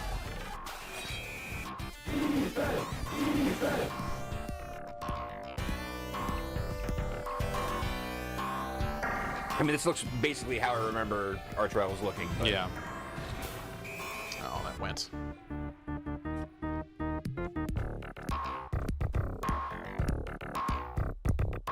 Fucking hot beat. It really is. That bass line, it's crazy. All right, Mohawk. Nice.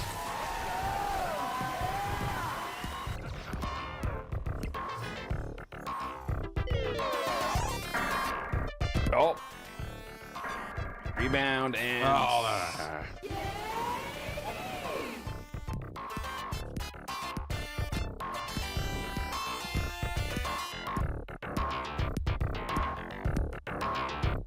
Do you know if this is in fact what would become the Jam team working on this? I believe, yeah. I believe that. Because I could see it. Put it up! Oops. That was not. Oh. It'll work out okay in the end.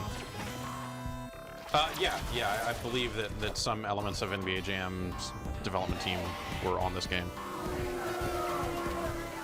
Why would they boo? I decked that dude. Basketball I can understand. Or to get the ball, you just fucking punch the hell out of the other guys. Yeah, it's no swiping or reaching in or anything like that. It's just punch that dude. Punch him and then get the ball. And put it in the hole. I'm open!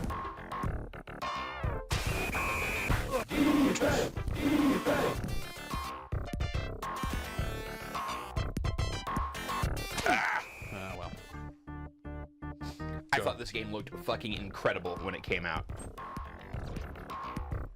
I was never really a huge Arch Rivals fan. I thought it was okay, but maybe a little simple. I just thought it looked goddamn amazing for the time.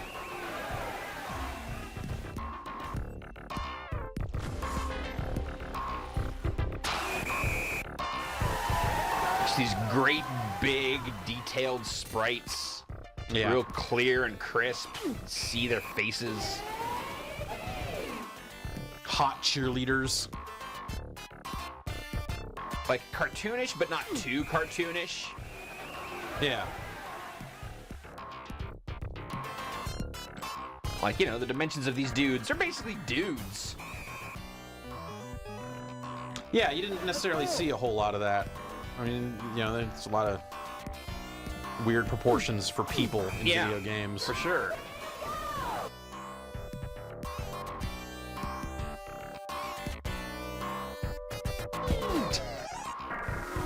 Right, let me punch that guy. Yeah, I just want to hit him. So there's no online multiplayer in this, but there is local multiplayer in that free play mode. I imagine that applies to any of the games. Yeah. What might have multiplayer? Yeah.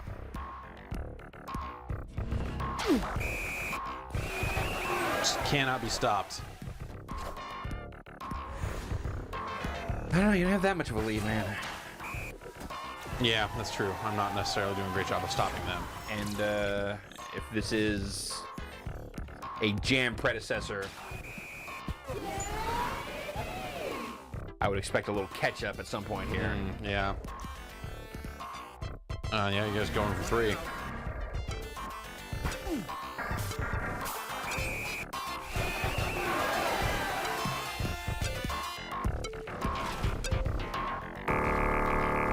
Ooh. End of first period. End of first period. More to come.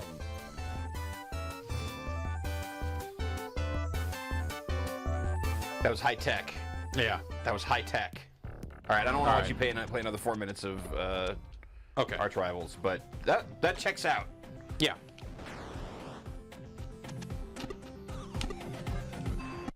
I don't want to watch. Just so we're clear, I don't want to watch you play 31 Midway games here.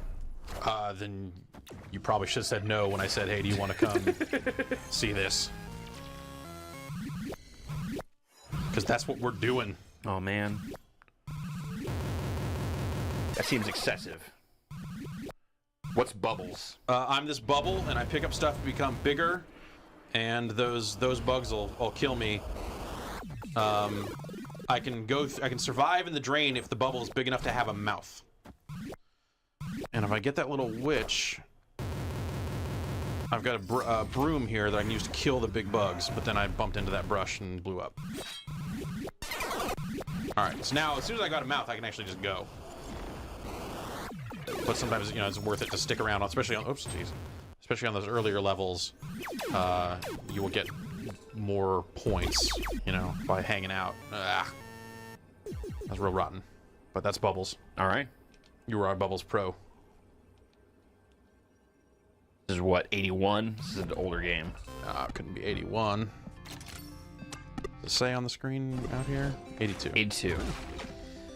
Championship Sprint. So this is another good example of a game that's got a specific arcade control style. Yeah, for sure. That's hard to translate into analog sticks. Right. I fucking love me some Championship Sprint, man. Yeah, totally. So it's analog trigger and then analog sticks. This actually, I mean, considering what they have to work with here, this actually controls pretty well. Because yeah, it's hard to get used to the analog stick. You were just whipping that wheel around. Yeah, I mean, you were just letting it spin freely, and it was more about catching the wheel at the right time than necessarily any sort of like finesse in the initial spin. Right.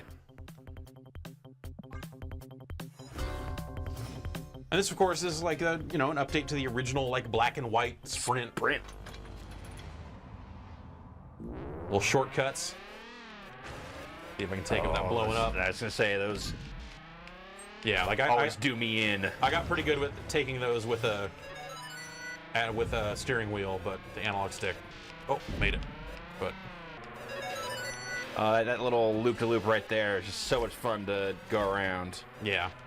It's less fun when you're not just whipping the wheel. Sure. Yeah, no, even if this does like control well and accurately, watching this just makes me want to go find a championship sprint machine. Totally.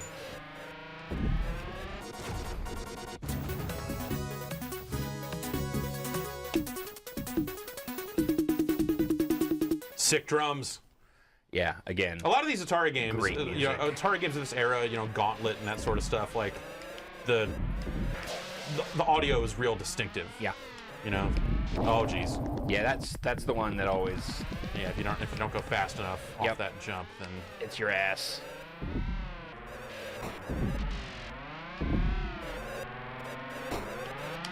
Oh, and that's the other.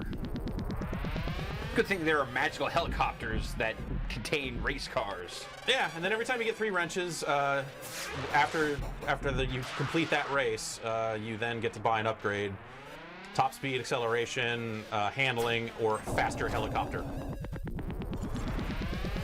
But we're going to lose this race since we're in score tag mode. That'll be the end of it.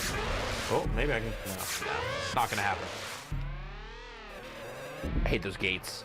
Yep, these gates are real fuckers. Oh, whoa, yeah.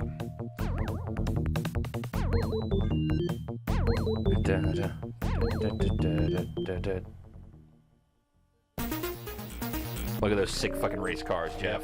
They are pretty sick race cars. So we got Defender. All right, let's see. So in the case of stuff like Defender, where there's already been individual Xbox Live Arcade releases made... Keep in mind, those aren't available anymore. I know. Which is, but what I was going to ask is, do you know, or do you get the sense that this is just this is those... totally different. Okay. This is different. This is different. This is not just those emulation jobs? No. Also, this one appears to not have the easy control option that they have added to a lot of... Well, let's get in and see. You see the reverse button is emulated there. Thrust, reverse, smart bomb, fire, hyperspace. Okay. Okay. So, original Defender, fucking impossible. Yeah. A hard-ass game. It's tough. Okay, they do it. You can push left and right on the joystick to just pick which direction you want to go in, rather than having to do forward, reverse. Yeah.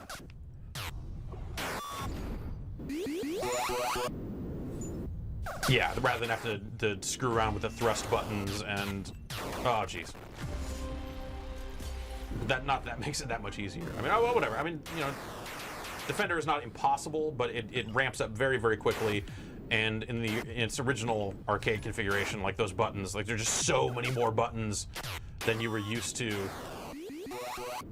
in arcade games at that time that it was just nuts. It was just hard to wrap your mind around.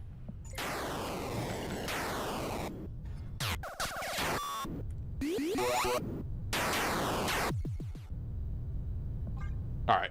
So oh, good. The humans have been saved. Yeah, well, so the object is to, you know, keep those humans safe, but what fun is that? Instead, you're just gonna wreck all of them. We blew up the whole planet because all 10 humans died, and now there's nothing but mutants. Which, if the landers carry the humans up to the top of the screen, they'd morph into these much more aggressive mutants. But how can they morph? You just destroyed the Earth. Because they just when the planet blows up, they just all become very angry. Defender. They also have Defender 2. You mean Stargate? I mean Stargate. Which, every time that they release it now, anywhere else, they don't call it Stargate, because I think they just don't have the rights to the words Stargate. Huh. So it's when it came out on the NES, it was called Defender 2 there. Okay. Like in a lot of different versions post the arcade release, it's referred to as Defender 2. I don't really know why. So there is precedent, even if it's not the arcade version. Yes. Fred Williams. Fred Williams. Pretty similar. But there are stargates. Hey, what's up with that Stargate? If we go in the Stargate, it takes us to just a warp to somewhere else in the level. You can also like warp ahead. You can also warp like ahead, like and skip a bunch of waves if you carry enough humans into the Stargate.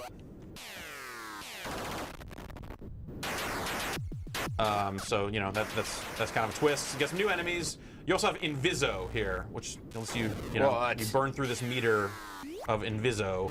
You still have hyperspace. You still have smart bombs. So they said more meters. Yeah, exactly. Much like original Defender, this game's a real fucker. Oh, jeez. What was that? Like a baiter warped in right on top of me or something.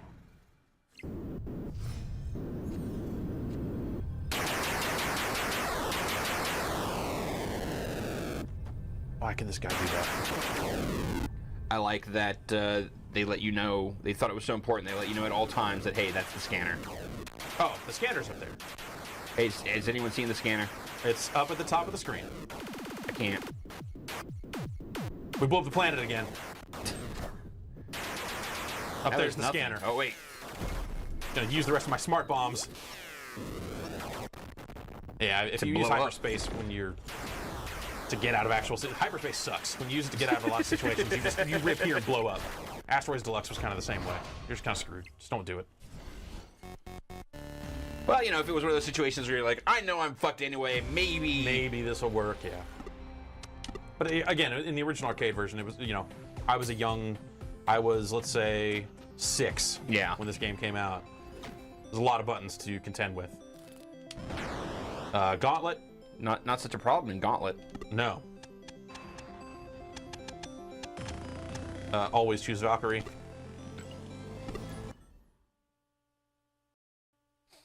Get a little track mode here. Welcome. Treasure 100 points. And now you're playing Gauntlet. Yeah. So for as much as it says Midway Arcade Origins, it's, you know, a lot of Atari in here. Yeah. But no Paperboy. For whatever reason. Like, they have so many games of this era. To open door. So we could just take this exit. We ain't gonna do that. Open this door. Oh, jeez. It's not called not Gauntlet. Ow! Ow!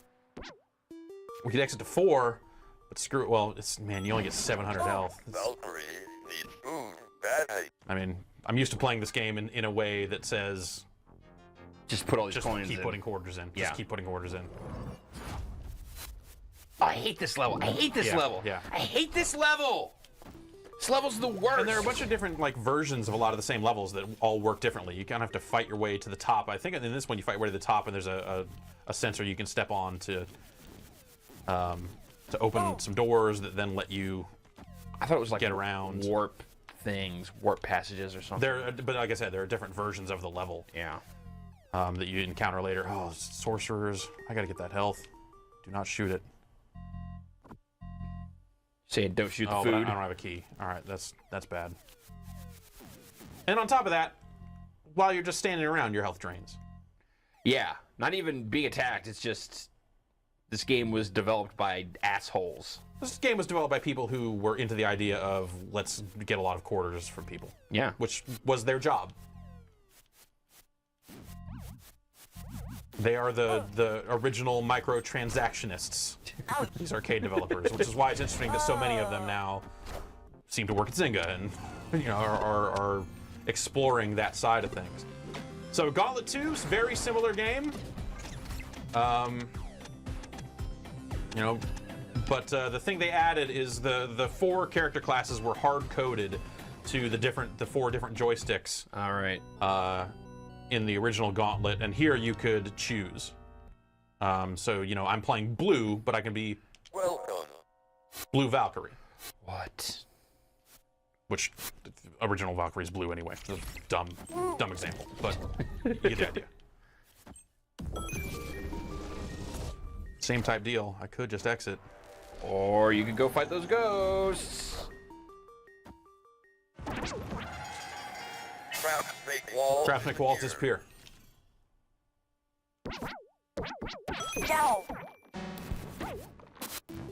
Okay, I can't shoot this demon because I want to get the food on the other side of it. So a lot of randomness got added to Gauntlet 2. Here we go. All walls are invisible. Great.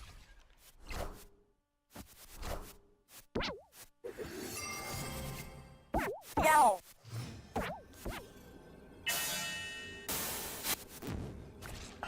That seems to have eliminated most of the invisible walls, or a lot of them. Oh, jeez. Cornered. Gauntlet 2 added a lot of, you know, added like the thief that would show up and steal stuff from you. I think that was new in Gauntlet 2, but you know, there's a lot of new level designs and other stuff like that. Gauntlet, if you know, I believe it to be incredibly successful. Oh, get that. I believe that's extra magic power up there. These slimes are just, you can't really shoot them. They just absorb into you and end up taking a whole lot of your health. Man, this level sucks.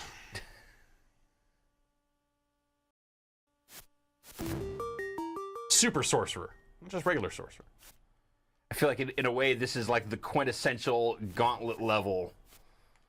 In that everything sucks and you don't know what's going on and you're dying constantly. Yeah, that really sums up Gauntlet. But you know, you can play it with 4 players, and you know, if you're playing it in free play mode, you can probably just, you know, keep jumping in quarters, which obviously robs it of all its skill, or you know, at that point requires no skill.